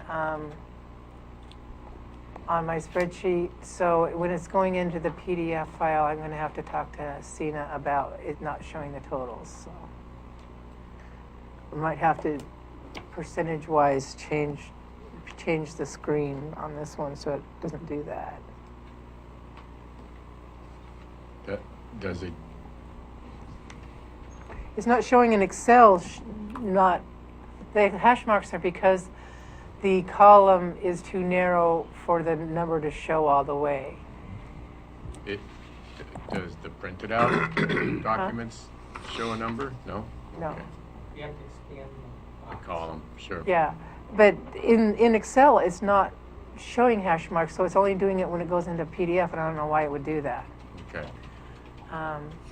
But the change here would be lines 15 and 16, the transfers to the general fund for patrol and dispatch. And then line 17, the reduction of the transfer to the road fund.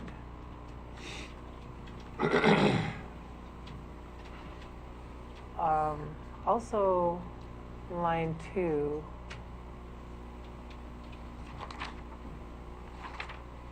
I'm trying to think why that would have changed. I think line 2 changed. I changed the to take care of the amount changed on line 17 to because it had to be 0. So that the plug was up there on your beginning fund balance. Okay, can we go back to the hash marks? Okay. The value listed there is, it shows no, well, is there anything significant there in that value? No, it's adding those 2 lines. Can you That's all. verbally, That's all. verbally say what that is Yeah. for the record? Okay, so on line 1 and 2, they add up on line 3. That's the total line. And it's not showing the total, it's showing hash marks because the column is too narrow to show all the numbers. Line Thank you. 21 is adding lines 11, line 13, line 18, and line 20. And it's the same number And because it it should be the balances. same number as line 3 because line 22 is 0. So can you say what that number is? What the number is? Yes. I have to add it up. Right. All right. Here. I can't use one of those. There's a calculator on the Insane. computer. Excuse me. I gotta find Excel in here. This isn't fancy enough for her.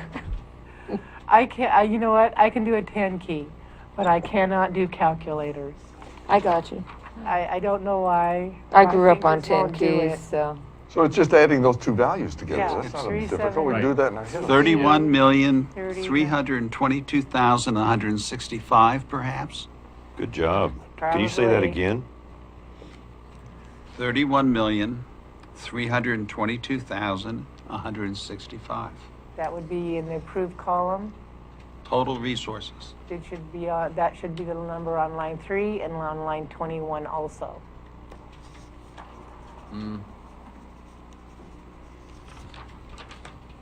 Thank you.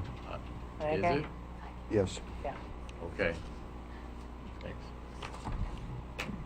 Okay. So. Questioning my arithmetic? No way.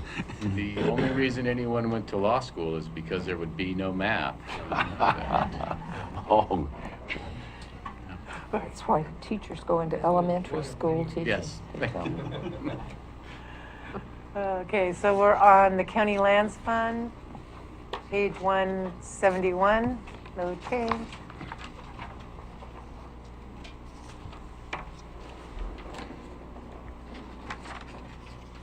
Cable TV franchise, page 173, no change. PEG Access Fund, page 175, no change. The Building Repair Construction Projects Fund, page 177, lots of changes. Okay, so lines 6 through 18 are the 0.75 unemployment rate that was coming in here. So those are all zeroed out now. There's a transfer in from the general fund for its share. The $20,894 on line 6 is now on line 21. It's just a straight transfer from the general fund.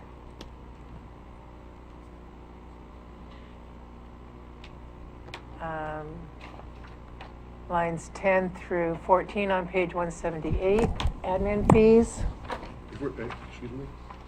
So I just want to make sure I got this. So the 2894, we're back to 177 on line 21, the transfer.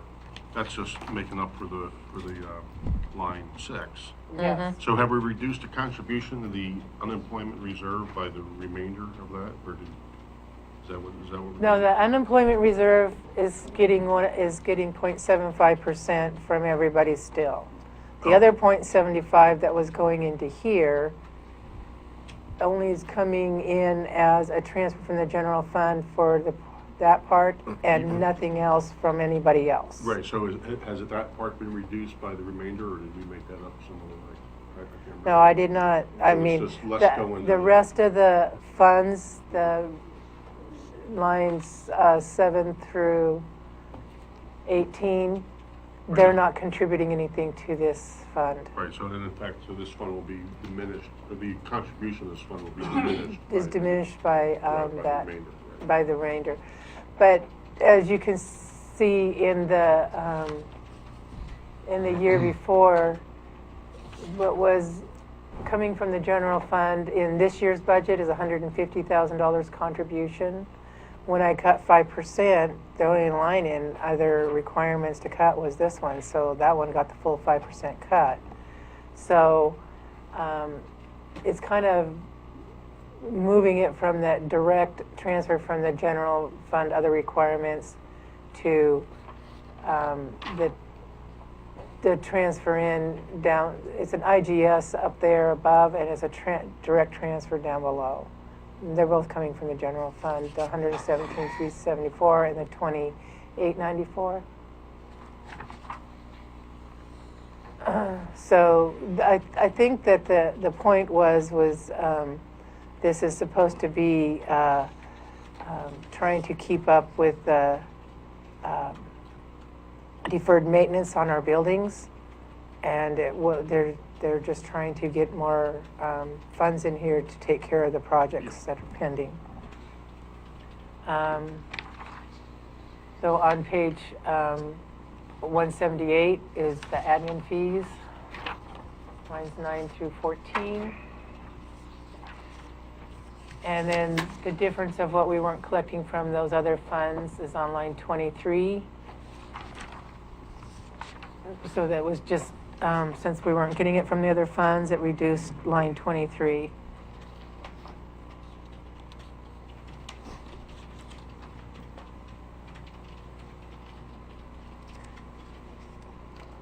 Children and Families Fund is not currently funded anymore. It's got 2 years of history still. Page 181, 182. These are the federal grants. I don't think there's any change. Page 183 at the top. Come on. The heading didn't come through on this one, but Sina said she's going to fix that. But you can see on lines 4 through 6 is the budget for the Harbor Substation. What page is that, please? Page 183. And this is another one where it's not totaling in the total lines. Line 18 and line 24 should both be 1,605,729.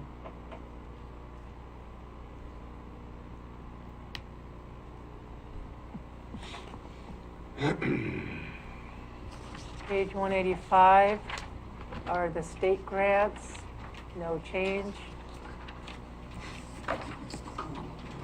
Page 187 is the general equipment self-insurance. Line 6 and 7 were reduced in line 12 to transfer $60,000 to the general fund.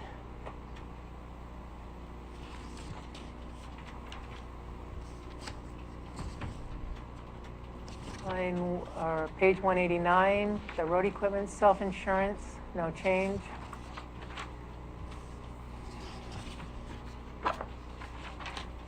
Page 191, bridge light maintenance fund, no change.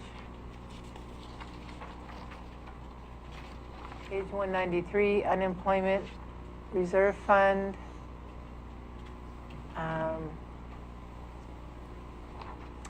Line 19, transfer $127,000 to the general fund, and that amount reduced from line 17.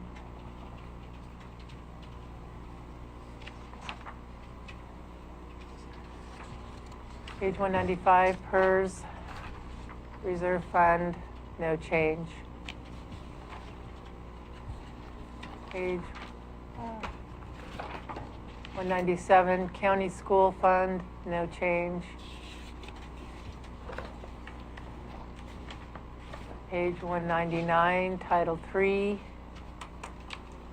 prior to 2008, on Title III, no change on page 199. Page 200. Hold it a minute. What about line 5 on page 200? I'm only on 199. Oh. I could move to page 200. I was just about to. Well, somehow I flipped 2 pages. Oh, okay. Page 200. Are we all on the same page? Now we are. Okay. I apologize. First Page- mistake of the day. Since the last one. Line 5. So when I was looking at Marine, there was a transfer to the general fund Marine that was not recorded in the proposed budget. So on line 20, I put that transfer in and reduced line 5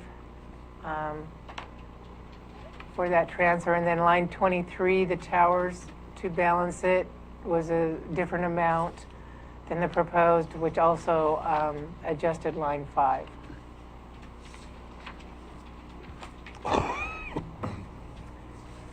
Page 201. So there's actually three pieces to Title III. That was the first one, then the second one, and this is the third piece. And so the GIS balances to 0, so the change in GIS meant the transfer was different. So that's a change. And also, this fund also was off by $28 in the proposed budget. So that was fixed in the approved budget, and both of those numbers were adjusted on line 17. And that fund is now balancing at 0. And that was the last page.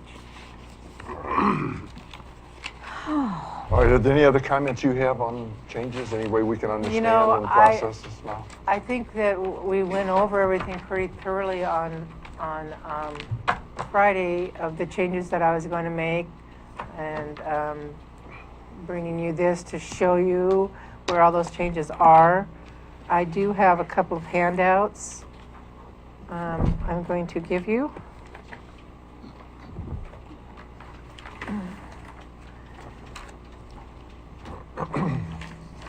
We don't get colored ones? No, they're not. And actually, my originals are not colored. To me, gray is a total. I'm just giving you a bad time. I'm gonna take this off. We're passing 2 pages to each person. Yeah. So, Okay, those 2 pages go to There's Commissioner Boyce. one stapled, one not. so, And then I'm gonna give you these 2. okay, I'll give He give gets him 2, both of these. you get 2, I get 2. I think those are duplicates, aren't they? I don't think There's so. one stapled How many and one pages not. are we gonna end up with? There we go. You have one that's one and one that's stapled. Okay. There's Those 2 are yours? pieces of paper. Excuse me. Did county council get one? I guess there's 3 total pieces of paper, but 2 of which are stapled. We've got them here.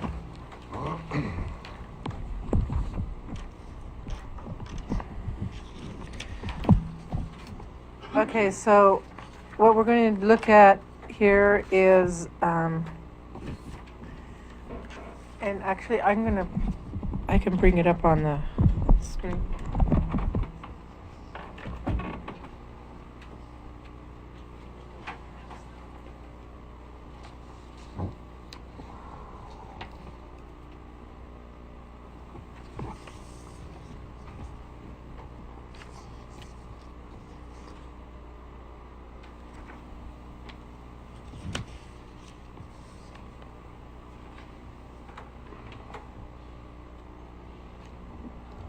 You can't even see that.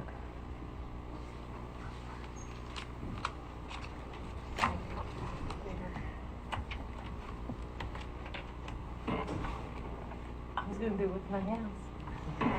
Good luck on that. Okay. So,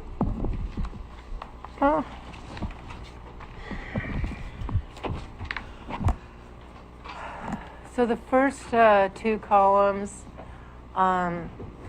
this one that's a single sheet, is the 2017-18 budget, the general fund, and it's showing the proposed budget revenues and the proposed budget expenditures, and the adjustment were made, the amount that each department is taking or adding to the general fund. And of course it balanced to 0. And then we just went over, these are the current approved as of today revenue and expenditures, the amount each department is taking in and out of the general fund, and the adjustments that were made, the total adjustments that were made to the proposed budget. So as of 5/25, those are the That's the far right adjustments to the column. proposed. That's the The far net right effect. column, yeah.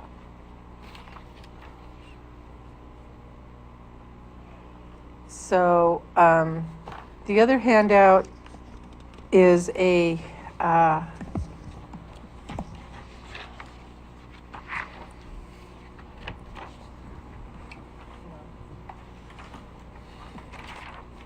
can get this thing to where, oh, there it goes. So these are a list of all the other funds. The proposed total revenues and expenditures in each fund, and they're supposed to be 0. And as of 5/25, the total revenues and expenditures, and then the adjustments. So for the fair, those are usually like that. They have a positive and negative balance because the operations supports the or the fair supports some of the operations. And there, because of a payroll adjustment, there was a $145 change in both of those.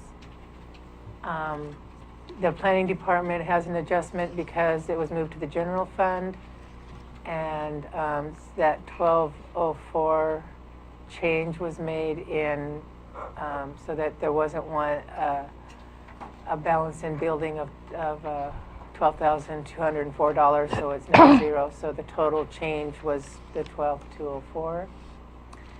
And then page 2 of that, on the third Title III, there was that $28 error, and it's corrected over here on the 525 column. So the total adjustments to the proposed budgets on all other funds except for general fund was the $2,500 in community development building, and the $28 error in the Title III Fund 465. But those are the totals. The balance for the 2007-18 as of 5/25 is zero, as it well should be. So another way of saying that is we've got a balanced budget. We have a balanced budget. Yay. Yes, a major goal, I think. Is there any question to that statement? Anybody want to discuss that further? I have a question. Yes, Counselor. Thanks. So to summarize, Louise, the facts and figures you just went over and the revisions reflect the statement by the Budget Committee that they did not want to use road funds to balance the budget. That's correct. It reflects all the changes that were directions given to you during the course of the last 6 days Budget Committee hearings. Is that correct? That's correct. Okay, thanks. And it does not include, though, the one that we did this morning For the CAFA. for the CAFA. Thank So you. that one will be included. I will correct that approved column, and that's what will be going to the commissioners if we approve this budget as amended. And then, Mr. Chair, just wondering if you wanted to, after all that presentation, open it up to any public comment. Excellent idea. Where's the carryover? Sure, we're all in agreement. Yes, ma'am. Which one? Sure, please. There's no carryover in general. They have individual carryovers. Okay. So they don't really have a balance. This is a question, so I don't know the answer, but the road funds, when you say no money from the road funds, does that include the road department fund and the road capital improvement reserve fund? There's no money taken out of There's that either? The answer to that is that the general fund does not use any road capital improvement dollars. The road fund itself is using road capital improvement dollars. So there's no money taken out of either for the general fund? There's no money taken out of, the money taken out of for the general fund was just taken out of the reserve fund. They were not taken out of the road department fund, and they never have been. So when they're transferring, when they say road fund, they're talking about the road reserve, capital reserve fund. So the answer is correct. There's no money being taken out of the capital reserve fund for the general fund in this budget. Any other questions, any other statements, Terry?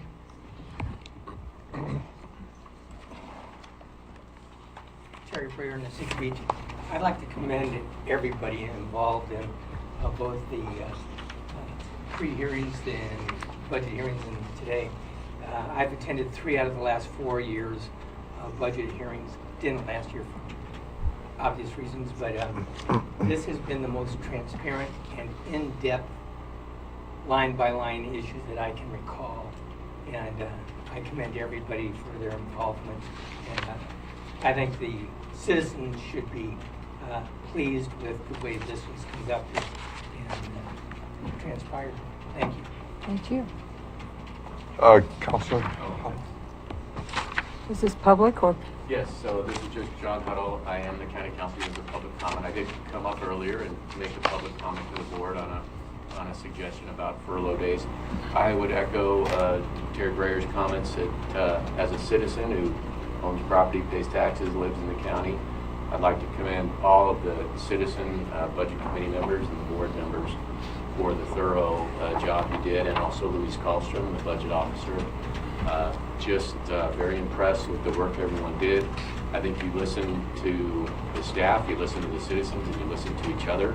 And I don't think the people of the county could ask for much more than that. So, and you also made sacrifices personally. So, thanks very much. You're welcome. That's all of your comments are important, and since they're positive, we really like them. Right? Yes, Commissioner Boyce. I wonder if we forgot, we could have budgeted for flowers for your wife for the 8 days that sweethearts, that you gave up the time for this 8 days. Mm-hmm. And next year, I wonder if we can consider going to the Blue Room so we're all kind of sitting on the same level. That would, I would like us just to consider that. Thank you very much. So what I see yet to do is we have to vote, make this a formal approval that we recommend this budget to the Board of Commissioners. I think Ms. Kallstrom has a list of forms that are going to help us see what we've got to do. It has to do with approving a tax. There's going to be a discussion on that and so on. Yes? So, can we have any other, or have you gone to that point? And I have some still questions or comments or requests on what I've gleaned, we went through today. So you would like to discuss these figures that we've done today? Correct. All right. And so is this, are we okay Yes. to, okay. If I'm trying to keep this with page numbers, let's try and start low to high. If we go to page 71, which is commissioners, I believe. Yes, okay.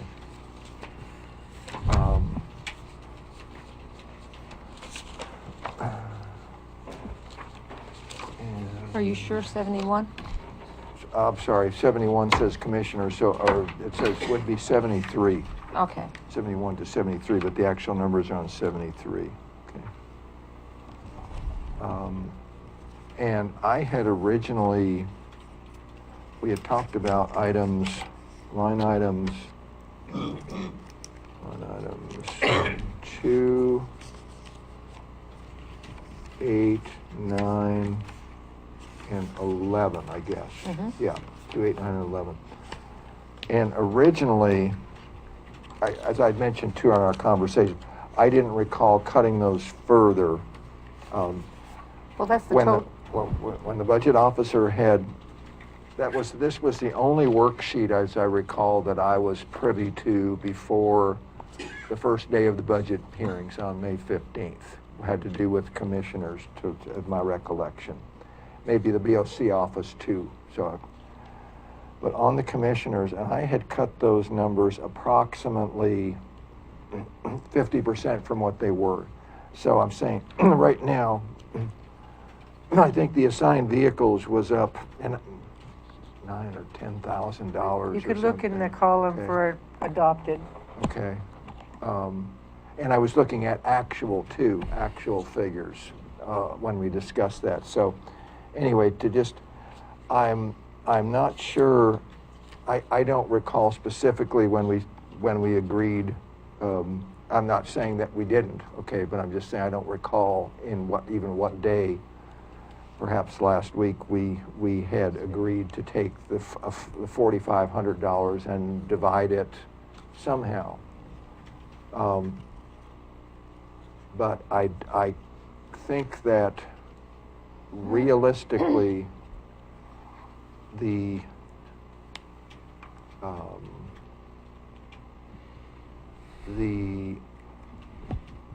travel, meals, and lodging at $1,420 for the fiscal year, and the IGS assigned vehicles, again, which is line item 9 for the fiscal year, and the travel mileage allowance that may be okay, but those two, I think they may be realistically low. And I would suggest or encourage some conversations and some consideration for, moving those up a little bit. That's my comment on that one. Do we want to finish that before I go Commissioner to Gold another has one? a So I won't go to another subject right now. Okay, I'm going to speak to that because we had decided that we would do a total of $4,500 for travel. And so Louise said, how do we want it allocated? And I suggested that we just do it proportionally. And so when I added this up just a few minutes ago, lines 2, 8, 9, and 11, it added up to $4,500. So That was on Thursday.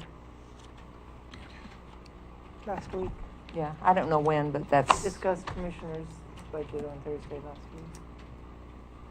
Is there, Mr. Chairman? yes, Carl? Okay. Carl King. Last year's budget was $17,000. There was nothing budgeted last year for conference fees. And there was nothing budgeted for travel and transportation. But money was charged to those line items.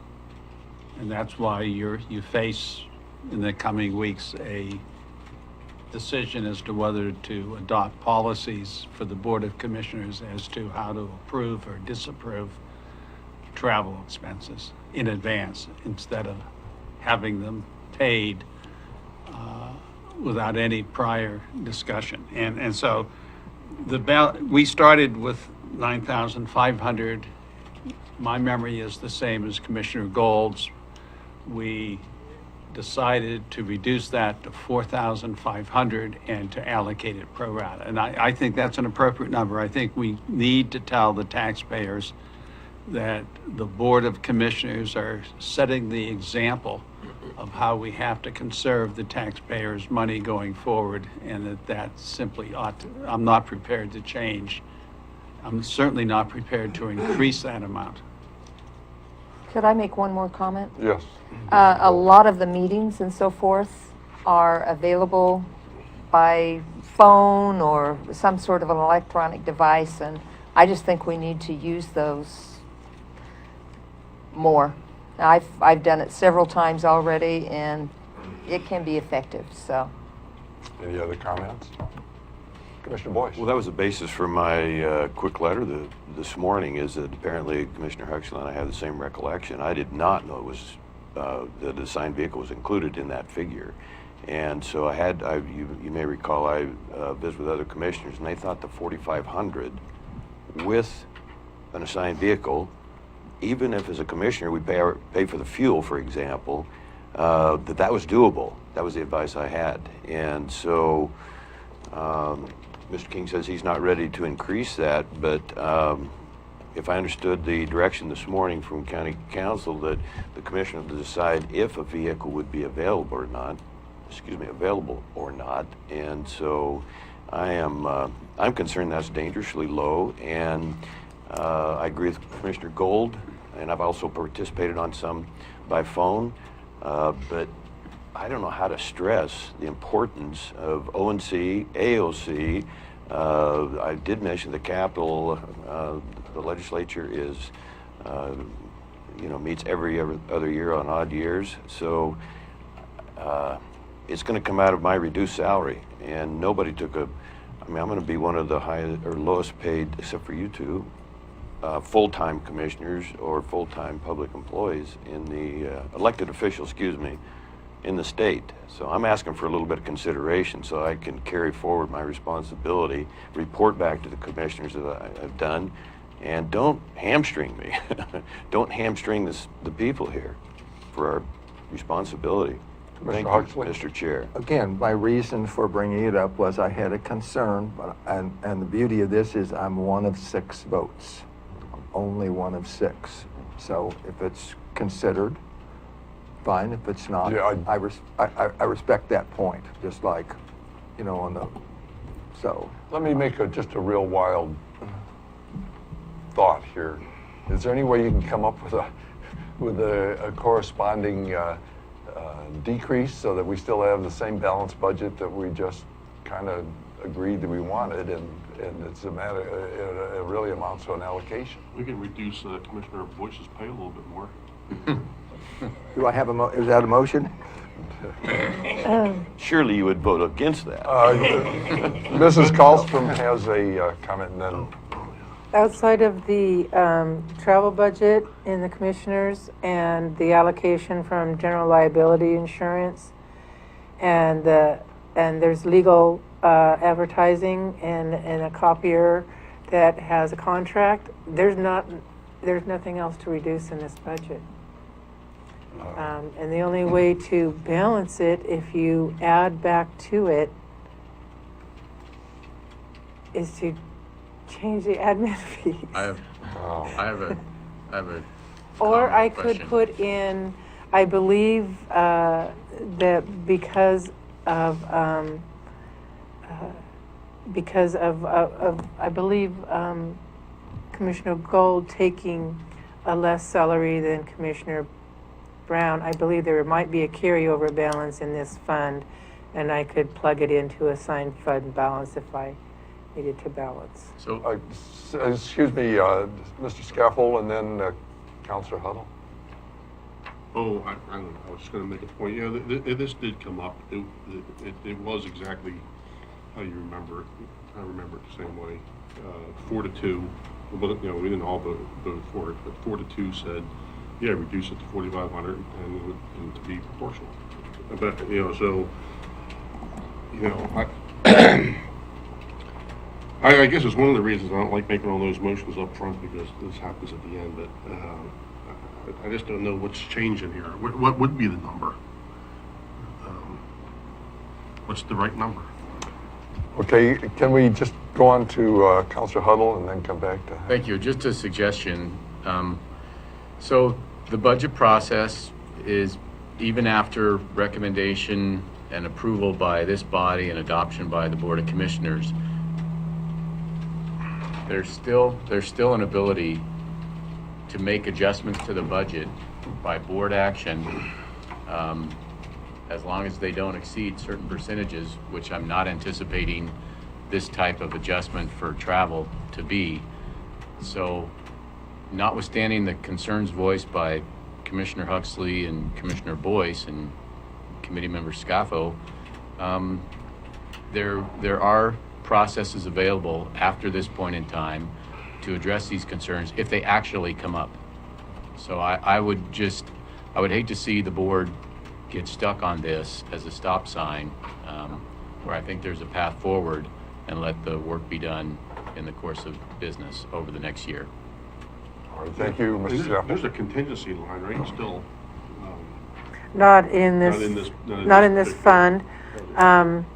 However, I do believe that even next year, if you find that that you really do need more money in there, and of the travel that you're doing, I believe there will be a carryover balance in this fund, because it was underspent because of difference of salary. And you could do a supplemental budget to budget in some of that carryover and change and supplement the travel budget during the year next year, if you find this is not enough. Right, and the beauty of that is, if it's below a certain percentage of the budget, it doesn't even require a budget committee to reconvene for that. Is that 5,000 or 5%? It's a percentage of the I thought it overall was budget. 10%. And we've done that, if I'm not mistaken, in the past. Well, we've done so- probably 7 or 8 supplemental budgets Sure. so far this year. So I just, So, and all, yeah, Just fixing the budget Yeah. as you go along. The budget's the plan, yep. and you need to fix it during the year sometimes, Yeah. and so that's the vehicle Mr. to do Huxley. it. My reason for bringing it up was to put it before this committee. I understand that we can do those other things, but, and if I'm getting the feel, that we'd prefer not to. And I have no problem pursuing this particular topic further. right. at this point, but I understand the other options. I So just you're not think going to if- offer a motion to do No, anything? no, I'm just saying, if I felt that there was, you know, the interest in saying, okay, maybe we should look at it, then fine. If not, that's fine, too, because I think there's been good involvement with this committee, and that was what I would prefer to do first, and not those other options, that's all. So I'll leave that, that's the end of my comments on that topic. Okay, Commissioner Boyce? Yeah, one quick clarification. My letter at the beginning of the meeting suggested it was a 3/4 commissioners travel cut. I think it's more like 2/3. But if you had a solution that would not stop this process, even now as we are bogged down here a little bit, what would that be again that we could possibly There's make a two motion? choices. One, when you adopt the budget, you can make the change there. Or two, during the year next year, use your travel, figure out if you are going to be short by the end of the year and do a supplemental budget at that time and correct it then. I kind of like that second choice because it gives you a chance to try to live within the budget for the year. And if you just cannot do it, then you have the choice of doing the supplemental budget and just as much as you need, so that when you budget next year, you know better what the travel needs really are. That's all I have, Mr. Chair. Thank you. All right, is there some sense then that we can move on without feeling like we're sliding somebody's... Okay, Mr. Huxley, you got the floor. Okay, another one, and that was, and this is my thought process here, because one of the options was certainly we had some of these still unrestricted carry forward that we changed from, I recall now, from 100 to 60,000. What page? Well, I just use that, but go to page 149. And 149 and 150. And two reasons here, two requests, and I'll explain the reasons why. I think what occurred yesterday in a Board of Commissioner meeting is the first reading of the ordinance to pass the ordinance to hire county manager / administrator did pass. And through the discussions that we've had the last couple of months on that topic, and certainly in the budget meeting discussions, there were comments to the effect that, okay, you consider, we talked about the 80,000, there was much conversation to look at 90, look at 100,000, and there was also on the other point, if you go on page 150, there had been the line item 2, I think Commissioner Gold had put in or recommended putting in, it was approved by the committee, 5,000 for the search. The information that Commissioner Gold gave us of this firm that's in Washington, he gave us a sheet. I put a call in. It's closer to 10. It's a lot closer to 10 than it is to 5. So 5 per, and I put a call in, but we were in meetings all day yesterday. I got a return call, but I didn't, not until after 5 o'clock yesterday. It's a lot closer to 10,000. It's like about 9,000, between 9 and 10,000. So I can guarantee if we proceed, we won't have enough money that we budgeted. So it's my urging that we revise that based on the fact that it won't be enough to even start the process. Okay, Mrs. Colston. Second on that point, I would also suggest increasing, it's not shown, I don't think, as a separate line, but maybe it is somewhere, increasing the 80,000 number to 90,000. Okay, so those are my two requests to put before this committee, this budget committee, at this point, because I know we will run into trouble in the search, and I'd rather, err on a little bit more conservative. If I understand you right, on you're the talking dollar. about the salary number 80 to 90. That and also the search from 5 to 10. Yes. Mrs. Colstrom? My memory of discussing the search professional fee was that we did discuss the $10,000 figure. We discussed that they were going to probably start during this fiscal year. And I said, well, why don't we consider that we probably will start but finish in the next fiscal year, so why don't we consider spending $5,000 out of this year and $5,000 out of next year, and that's why we budgeted $5,000. The discussion on the $80,000 salary was also kind of the same thing. It doesn't necessarily have to be an offer of $80,000 because we don't think that we're going to hire July 1st, and so there might be a little bit of a couple of months that there wouldn't be anybody taking that salary. Therefore, you can offer a higher salary depending on when you find your county manager. You want to respond? I understand that logic, but I think if that's our intent to begin with, or we're thinking how can we say a little lower number but to cover ourselves for going in with a higher number, I think I would rather say be a little more honest at the front end versus know that how you're going to cover trying to push through a little lower number and still end up with a higher number. Can we take these at two parts? First, the 5,000 Sure. that I remember you talking about. It seemed to make sense. Do you remember that conversation? Vaguely, and I've also talked to this same firm as far as, and again, I'll know more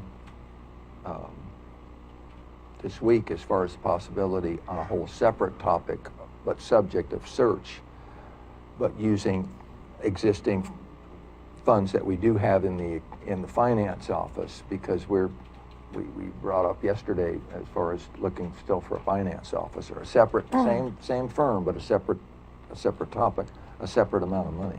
All right, how are we going to deal with this, Carl? Carl King, my memory is the same as that of our budget officer.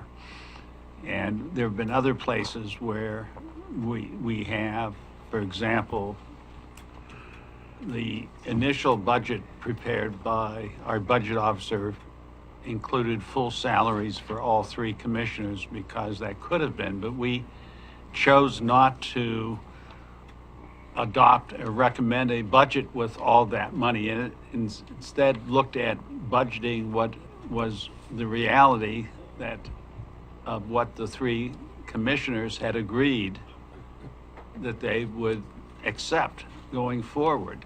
And I think we need to do the same here. Certainly, I remember my comment was I hope we don't wait until July 1 to start the process, and we ought to start it immediately. And that we'd spend half of the, I don't think anyone questioned it was going to cost much less than $10,000, but we'd spend half of it out of this year's budget and half of it out of the July 1, 2017 budget. And I think the same holds true with, we're not going to have a county administrator on staff on July 1. And rather, I thought that was clearly understood when we got to this point, and clearly understood on Monday when we last met, and to make any of those changes requires doing all the admin changes again, I believe. Because there's no way you got less than $10,000 in your materials budget for your office now. Ms. Colstrom and then Commissioner Gold. A way not to go through all the admin fees again, which I don't want to do. I just don't understand. You don't know what the kind of work that involves. I think what you could do is, if you do want to change one of these admin ones now, I think what you're going to need to do is do a direct transfer from the general fund of that amount and increase or decrease something in the general fund, which would be some kind of the materials and services, or increase that beginning fund balance revenue of some kind to balance the general fund. But if you're going to increase one of these admin fees at this point, I would prefer to do it with a transfer from the general fund to make up the difference and correct 4 line items instead of 200. Okay, did you have any, Commissioner Gold? It's possible that we could get an interim manager that would probably take less than a regular manager, so that we would have time to really do the search correctly. So that's just my thought. Can you put some numbers on the possibility, a probability number? Well, let me just say I've talked to an individual that's well qualified that was willing to do the job for $50,000. I just said, what's your bottom line? Thank you. Commissioner Huxley, did you have anything else? On the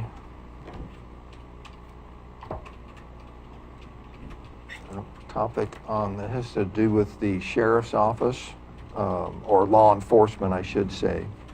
And I know I've addressed this topic and we know a little more information now, so I just want to bring it back up and be absolutely sure that we have the funding in there. We discussed when I think it was with Captain Espinosa was here at the time, but what funding was available. We were in negotiations with the Teamsters Union. We're still apparently in negotiations, although there was in this last Board of Commissioner packet, there was a document that came out for approval of a 1-year agreement. Now apparently there's some minor or whatever, I still understand issues are still ongoing, but it's not like it's out, okay, as far as the information. And in that document that was out in the full packet at the meeting yesterday, that was then pulled and basically suspended, if you will, until an unknown future date. So it was pulled from the packet. It wasn't discussed further and wasn't acted on, but it was a document that was out there. It does show a 5% step increase for all eligible members of the Teamsters Union. So my question to the budget officer is, does the budget have that in it so that we're sure we're not going to pass this and come back in a week and something we knew we could have addressed now and have to address then? So that's my question. We can deal with it then. May I ask a question then, Commissioner Boyce? And then we'll go to an answer.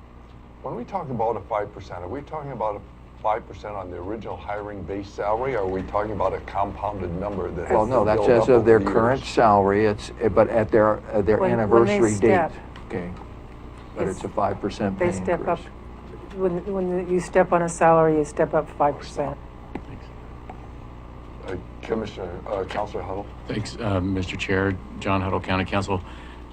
I've been observing the proceedings, and Tom Huxley mentioned Captain Espinosa. I actually thought the question was put to Captain Espinosa whether their proposed budget, without any further anticipated or included the anticipated salary changes from the negotiations, and I thought his answer was in the affirmative. Absolutely. And it should be fairly easy to confirm that. So I think the direct question was put to him, and he said yes. So I think that's in here, but I would think that should be easy to confirm. I think we also discussed it in a meeting when the payroll clerk, Julie Swift, was here. She confirmed that when she put in the payroll budgets in each one of the worksheets that she did do the steps and that they are in there. So That's just want to be absolutely I mean, sure. that's Okay. what she said. Oh, pardon me, So Sheriff. we You might have have to. affirmative from the sheriff. Those step increases are budgeted in already through the payroll sheets. Okay. So just in case that didn't show up, the sheriff just said that the step increases were budgeted in through the payroll sheets. Thank you. Comments? Okay, that's all my, All right, so how are we going to questions. deal with this? Do we want, I'm hearing, We have Talk. Captain Espinosa just entered the room as well. I'm hearing, Yay. Anyway. I don't see any bugs around here. We kind of, so I'm hearing comments of working capital and. You never do, Mr. Chair. You don't never see them. huh? No. They're everywhere. Mr. Chairman? Yes, Carl. Does the budget officer have prepared motions that we need to read and adopt to Well, recommend this Part budget? deliberation. I had very little time this morning to finish getting everything ready. I think I remember what the motion's supposed to sound like from local budget law, and I think I've said it several times that you could do it off of the 2 handout sheets this morning, which is approve the budget for the general fund in the amount of $7,868,499. Approve the budgets in all other funds of 49,309 million, $309,138. And then you also approve the tax rate of 0.5993 per thousand for assessed value, and that's what you would move. And when you do that, then then you're finished. You approve the budget. Is it .5996? Or Is it- 993, 996. Yeah, I I have So to look question, it would up. we might be need worthy two to different take motions? a quick recess. All right. Louise, would a quick recess help? Yeah, I mean, I think if I could look it up, I just want to look up to see. I used to have the statement to read on my my personal little thing because I had it from the school district, but my little personal thing, computers don't like it anymore, so I can't get the information off of that like I used to be able to do. So I would have to go look up the local budget law and see if it has a sample statement. We can also look at what we did at the last budget. Yeah. So this one or no? I don't know if it's in that one. I think it's in the big one. we'll have it on record in the county records from last Yeah. year. And I used to just type it up and then you would read it. Yeah, that's what I thought we would have. But I want to go back to Commissioner Huxley's requests, and I don't think we've fully dealt with those, or have we, to your satisfaction? Well, I'm taking, again, just from the comments from the members of the committee that, and the budget officer, and I understand there are other ways to do it, okay? That we'll just deal with that at that So you're willing to move on then? Yes. From all those I do topics? have one other comment, but it will probably, well, I have one other comment before, or after we take the break. We can take the, break now or whichever. I'd rather not take a break if we can keep Well, going. I think you needed to for, I just need to look something up. Okay. Can you make your Forgive me. do you need Louise for your no, comment? it's the board, the chairs, I My- can do that now or. Carl? I thought that our committee chairman suggested the way we would move forward today is we would do what we've done, we would then vote, and then each of us would have an opportunity to make closing That would comments. work. And Sure. so why don't we do that? That'll work. That's fine, sure. All right, let's take a 10-minute break and Okay. then come back and deal with this. Thank you. Good job. Let me go see if I can.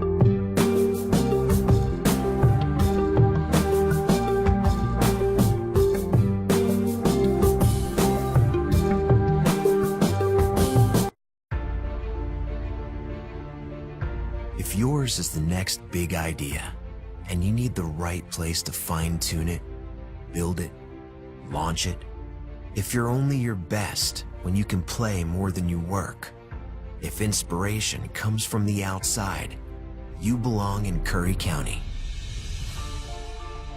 The westernmost point of the land you love, and the edge between familiar and uncharted. Break the pattern. Be where the airports are as close as the beaches, and industry and recreation never cease to amaze. Dock, dive, and dine in a single day, and never lose your connection. This is the threshold of the West. Live where you can do you, and do it well, at the farthest point from ordinary. Curry County, living on the edge.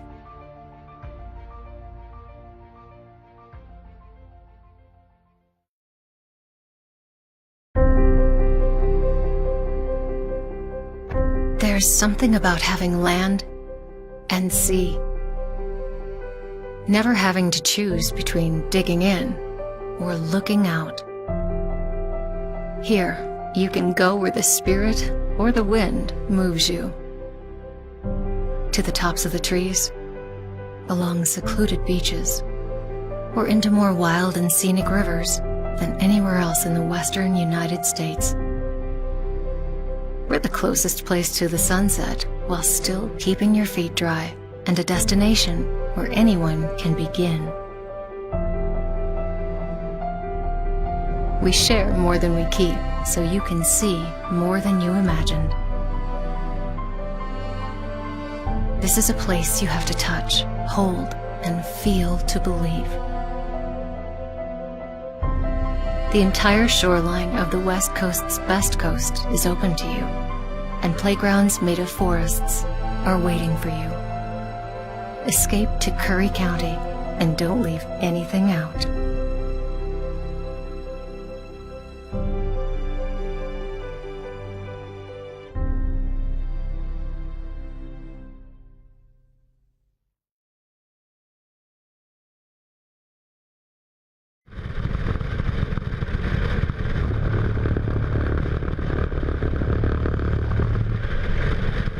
Roadway departure fatalities are a serious and often preventable problem in the United States. The Federal Highway Administration reports that 54% of all highway fatalities are caused by drivers leaving their lane of travel. The Oregon Department of Transportation is taking a proactive approach to reduce this kind of tragedy by implementing a centerline and shoulder rumble strip program. Rumble strips are one of the most low-cost, cost-effective countermeasures that we can apply across the system. Rumble strips are grooved patterns on the roadway that make a rumbling sound and a physical vibration, immediately warning inattentive drivers that they're leaving their driving lane. Rumble strips allow drivers to self-correct and avoid an accident. About 67% of fatal crashes in Oregon are road departure crashes, which are a vehicle can leave the lane to the right and hit a ditch or a rock or a tree, something like that, or cross over the center line to the left and get in a head-on collision or a sideswipe meeting type crash. Over an 8-year period, ODOT engineers studied segments of 16 different highways and concluded that rumble strips are highly effective at reducing lane departures. We did a before and after crash analysis to find that we have reduced head-on fatalities by 40% with the installation of centerline rumble strips. We've been trying to find a way to deal with a problem that seems to be increasing over the last 10 or 15 years with our drivers, and that's distracted driving. And there's a lot of things that cause distracted driving. All these distractions are things that make people take their attention away from where it should be. Comparisons between other available safety features like guardrail and concrete barriers show that shoulder and centerline rumble strips are the most cost-effective safety treatment available. We're finding that those are very effective in trying to make sure that when you do make that mistake, it's not the last mistake you make. They help bring your attention back to the driving task and bring you back to where you should be, focusing on being in the middle of your lane and being safe. ODOT makes a conscious effort to use a bike-friendly rumble strip design where possible, and installs 12-foot bike gaps every 48 feet of rumble strip. ODOT understands that rumble strips create a noise that can be disruptive for people who live near rural highways, and we're trying to address these concerns with different approaches. For the noise, we're looking at some new designs. We're hoping that the new design rumble strip will be just as effective at saving people from making an error and much quieter, on the order of 10 times as quiet. And we are actually going to be installing our first full set of these style of rumble strips along 205 this summer. So we recognize that noise is a concern, but one of the things I like to tell people is whenever you hear the sound of a rumble strip, it could be the sound of the life being saved of one of your loved ones. Rumble strips are proven to save lives. The Oregon Department of Transportation is taking the lead in implementing the sound of safety. I love walking. It's what I do. So who better to share some tips to help keep your walk safe? Wait for the signal. Take in the sights and smells till you get the go-ahead to cross. Use intersections to cross, but when you can't, remember your training. Always look left, right, left. Show you want to cross and wait for all lanes of traffic to stop. And make eye contact so you know the driver sees you. Hi there. Good human. You get a treat when we get home.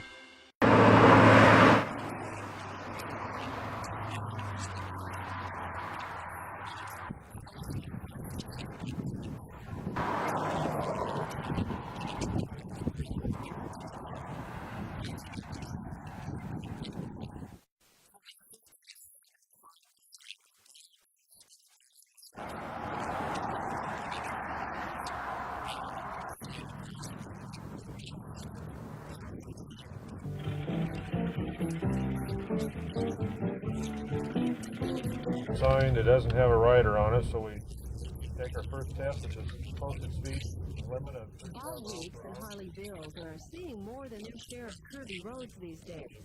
Their job is to drive every stretch of highway in Region 1 several times. All this driving back and forth.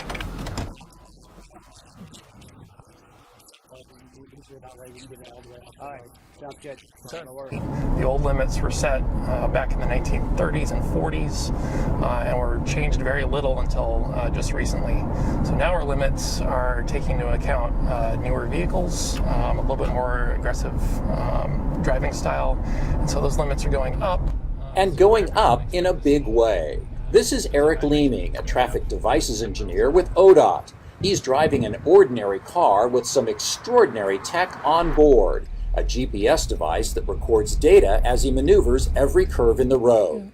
Back at his office, Eric can upload the data recorded in the car, and special software determines exactly the right speed for every curve, every time.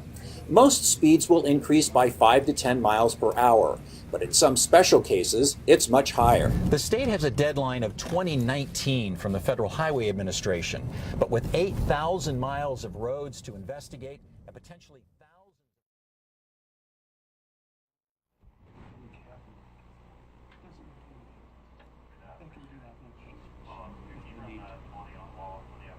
Whether we leave the 750 in working capital, move it down to 775. So just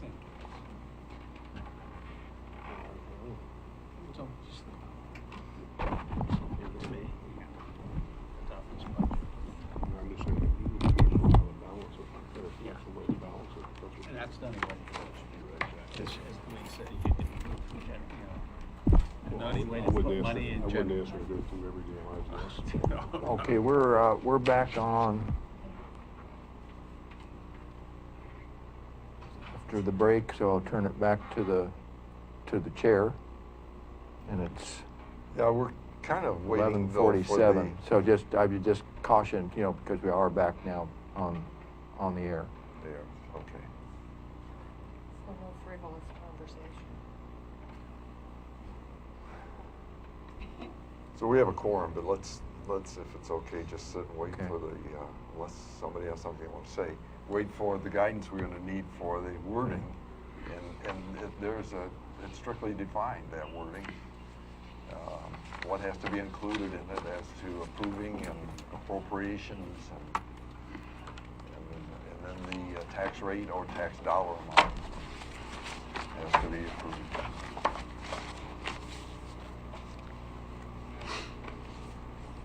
Until they get here, anybody want to talk?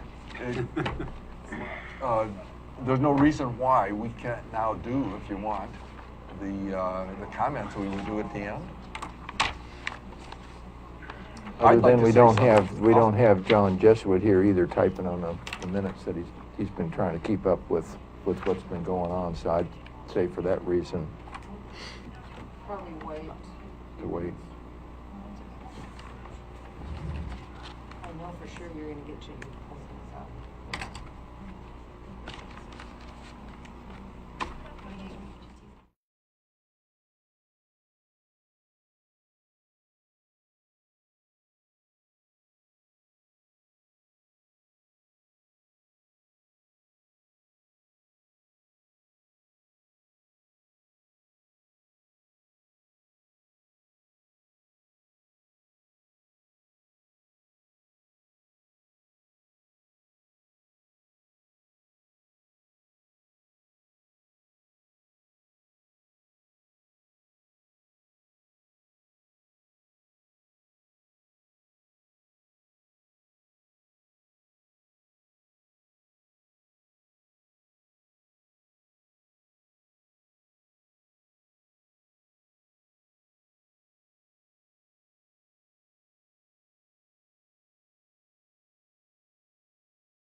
What I want to say. And I want to say is, I thank you all for respecting the position of the chair. I thank you all for giving me help and putting up with a novice in this position. And I think it's okay to feel really good about what we've accomplished. And I just hope that those who think that, or stated, that they just wanted one more year of road funds will understand that the calendar's going now. So we've got that year. Next year, I hope whatever they're able to do gets done. And I think I've said and made it known that I'm willing to work with them. So that, and plus thank you all. That's what I would say if we're going to go polling each commissioner. Can we go on to you though now? Okay, so what I found out during our break. Okay, so I looked at the local budget manual. It just says that the budget committee approves the budget. I've always done it in the amount of, so that's what I feel most comfortable with. And then you also have to approve the tax rate of whatever per thousand. So I typed up the move, so whoever wants to make the, Let's just make it easy. you want to do it? Okay. I move to approve the 2017-18 budget for Curry County in the amount of $7,868,400, for the general fund, and $49,309,138 for all other funds, and to approve the property tax rate of 0.5996 per $1,000 of assessed valuation. Second. Carl King seconds. Discussion? Carl, were you going to? No, I'll make comments afterwards. I'd rather just vote. All right. And then I thought after we vote, each of us can make comments. Anybody else? All right, let's do a roll call vote. Mr. Jesuit, please. Okay. Chair Brandt, Yes, affirmative. Committee Member Scaffold, No. Committee Member King, Yes. Committee Member Boyce, No. Committee Member Huxley, Yes. Committee Member Gold, Yes. carried 5-1. Nope, Okay. no, no. Scaffo and Boyce were nays. We corrected it, no worries. I'm ready to, good. All right, so if that's the formal stuff we have to do, then why don't we just give each of us a chance, or y'all a chance to talk about what you think we've done right or wrong, and what can be done, look forward to next year at the next process. Carl, you want to start? I'd like to start. I think my comments fall into three categories of things that I think we've accomplished. On bookkeeping, if you will, we have a budget that is more transparent and actually reflects reality as opposed to steps taken merely to balance the budget. On franchise fees, which has been a bug of mine for years, we got halfway there. We got the charter cable franchise fee into the general fund, and next year we'll get the solid waste completely into the general fund. But I think if we're going to I think it already is. properly, not the solid waste, it still pays part of Mr. Huddle's salary. Oh, okay. I think we need to do that, and I think in these transfers back and forth of allocating administrative things, I think that needs to be looked at by the Board of Commissioners as to why. I think historically things have been done. Louise discovered different percentages that had on paper no rational reason and equalize things, and I think the Board of Commissioners between now and the next budget need to look and see if there's a way to fine-tune that. I'm not saying you do anything other than across the board percentages based upon payroll or space, but it needs to be looked at. I think on internal controls, which has been something I've complained about in the past, the fact that we now have the grants in separate funds provides greater internal control. I think, again, our budget officer mentioned that in her prior dealings, a purchase order system was used for spending the money as opposed to invoices being submitted for payment. I think that needs to be done. I know that Oregon local budget law gives great leeway in moving money around, and and you've mentioned that you've done 6 supplemental budgets. Some of those are because of unanticipated costs, but some of them are simply because budgets have been overspent without any care or reason. Not this year maybe, but in the past year. You have a form that has been used where the county accountant signs it certifying that there is an appropriation to pay that expense. I have seen those forms signed after the line item to which they are charged has been totally exhausted or started at zero. I think you need to have better internal controls so that the money does get spent the way this budget committee recommends and you as a Board of Commissioners ultimately vote. I think there are things we didn't touch that are going to have to be dealt with next year. We have taken the carry forward down to the minimum. We know we're going to have expenses that will come up in the future that we don't have room for. I think there are things that need to be looked at outside the budget process in the next year. Each year that I've participated, we have found reserves that we could cut. You could say raid, but reduce. We're running out of those. There are very few left.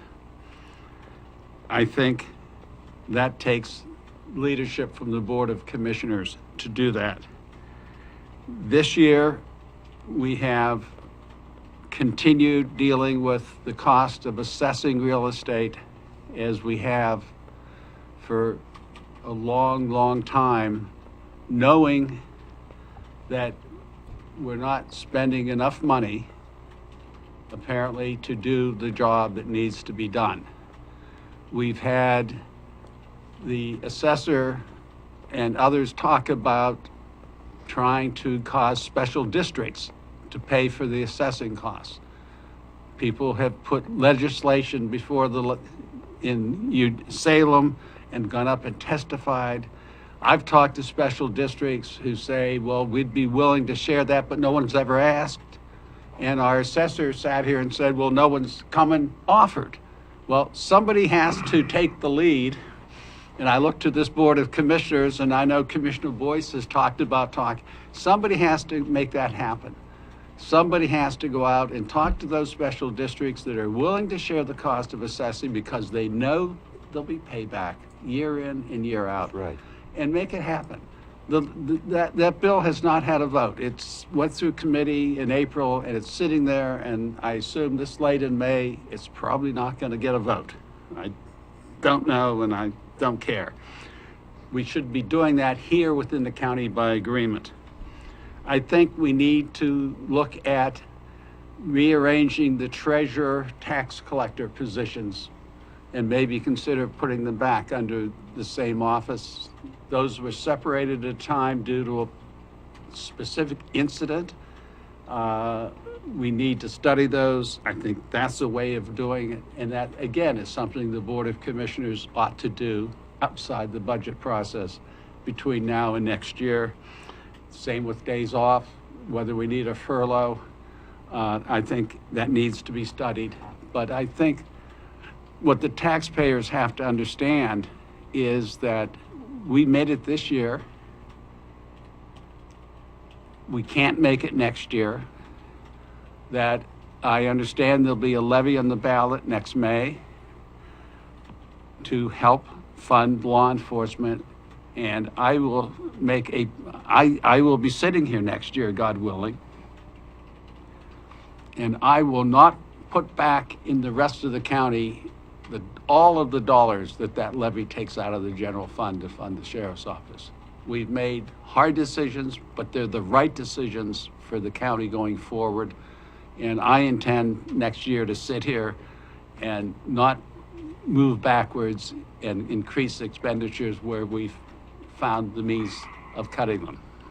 And I thank Mr. Brandt for his leadership. It's been good to sit here this year. Thank you. Commissioner Boyce? We have less than 15 minutes to get you out here on time, so I would like to just take 1-2 minutes max. Mr. King, if you could write that down for me, I'd love to read it again, and then Well, it's on. go. I'll record it then. Thank you. I'm sad that we're going to lose our county accountant. I voted against her pay raise 3 months ago, and it was on principle, not on any lack of confidence in her. And I'm sorry. I'm not sorry for that decision, but we're going to be looking for a code enforcement officer. We're going to be looking for a budget officer. We're going to be looking for a county administrator. I think that's an opportunity for this board to come together better, those positions. And so I'll remain, as I've said in the past, resolute to keep my pledge to the voters in doing everything possible to make this a team effort, and I don't have any options on that. Thank you, all three of you, again, very much for 8 days of 8-9 hours. I'm just, I hope I can speak for almost all of the citizens in sending that gratitude. Thank you, Mr. Chair, and County Council, and John, and fellow commissioners, and I hope we have a going away party for you. Not too soon. Thank you. Commissioner Gold? I'll be brief as always. I think there's been some hard decisions made here. There's been some sacrifices made by many people, including the departments. And I think it needed to be done. And especially at the top, we need to send a message that we're willing to sacrifice. And Louise, I think you've done a great job and pushed forward, and wish you well in your new job. And as far as special districts, I do have a contact with Brookings Harbor School District Superintendent, so that's the biggest chunk of money. So I'll be talking to him about that. Sam? Yes, thank you. Okay, just the way I see it, just in summary, we had $320,000 baked into the proposed budget transferred from the road reserve fund, and then we created a $121,000 requirement in the commissioner's office. So for a total of $440,000 that we had to come up with, and the way we did it was taking 60 from self-insurance, 127 from unemployment, 40 from other materials and service out of 100 that was there, 9 from the airport, 33 by foregoing some IT upgrades, and the remainder on the Board of Commissioners office. Now, we didn't find anything major in any of the departments, and that should be expected. They've been operating under an era of austerity for quite some time, and they've rated their budgets as far as they can go without dramatic reductions in services, which they've already taken some. So that's not something that's likely going to be found in the future. And then, they also are reducing their materials and services, which is usually, it sounds happy at first, but generally it's a sign that you're cannibalizing materials and services to get the payroll straight, and that's only going to go so far. There was no major purchases in the vehicle area this year. When that pops up, it's going to be hard to deal with. But anyway, I don't want to paint too nasty of a picture. But I want to get back to the Board of Commissioners office. It's the part of this budget that I have a hard time with. I mentioned earlier, I don't think I'm too strongly wording it. I personally believe it's a circumvention of the democratic process. I think that the Board of Commissioners has every right to hire something in the administrative line, but any swap over of executive authority is, I believe, counter to what a general law is, and would require a charter. For example, you're going to have this thing to deal with. You're going to have several elected officials that run departments, apparently, and I wasn't at the board meeting yesterday, but you could have several elected officials or the department heads reporting to a non-elected person that makes more money than them. So whether by word or just by that effect, you can't avoid the notion that executive power is being transferred to a different entity. So it's unfortunate for me. I've never voted against the budget, and I've sat on many of them here and other places. Generally, I've always been able to not. There's been times where I didn't like everything about it, but it was close enough to make a compromise. But on that last point, I unfortunately am not going to be able to get on board with this one. But I do appreciate the hard work that everybody's put in. I know this is not easy, and thank you very much. Mr. Huxley?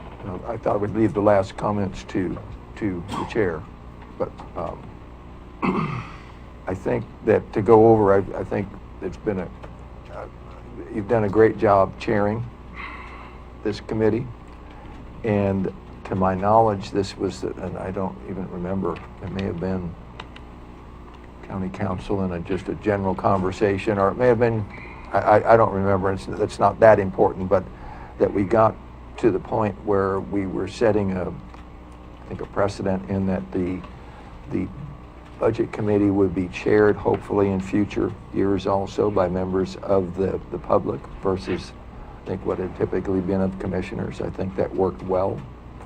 I think one other suggestion that I would really encourage for next year and every year after then, because there is time in the calendar to do this, is to pursue the suggestion that was made in one of these Department of Revenue documents, in that after the budget message is read, the first formal meeting of the budget committee, then there be 1 week, approximately 1 week, where the budget committee, before the budget committee meets again, that they have an opportunity to thoroughly, individually review that document.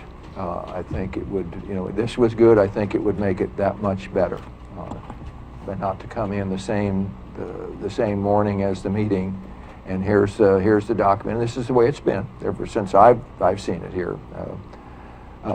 Here it is. Let's go. Having not seen it before.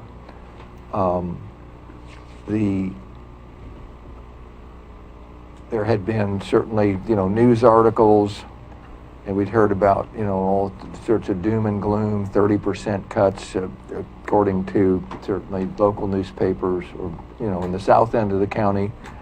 That did occur, and as a matter of fact, even the chair was referenced as making some of those statements that they'd already made a 30% pay cuts in their budget to fill the revenue shortfall. I think we've certainly addressed the fact that did not occur. What I went through just to see what still opportunities there were, not for this year necessarily, but possibly for next. Okay, in that the table of contents went through both the table of contents for the 2016-17 and the 17-18, and in through those budgets, proposed budgets, draft budgets, and approved budgets before each department or major department, certainly, or significant, I don't want to say significant, each department, there will be staffing levels, and it shows it there. So it's easy to go back and check and see what was done, year over year. And with the exception, I believe, of in the road patrol, there were 2 fewer road deputies, but they had not been hired, so they opted, I presume, to go back and reduce those 2 for the future budget. It wasn't that they were there and anybody needed to be laid off. In the commissioner's office or the support staff, there was there were 2 staff members, but 1 position had, through attrition or whatever, not been replaced, and therefore it wasn't shown in the next budget. So it wasn't like somebody come July 1 was going to lose their job there. We learned to do, I think, better with less. So I think there's still a lot of potential there. I think for the future, for this coming year, in consolidation and adjustments to the current organizational chart that could result in significant savings yet for the following budget year. That's clearly time will tell. But I think the administrator/manager position that hopefully in another couple weeks will be approved after the second reading will help toward that end for the future. But I think it's been a very, very thorough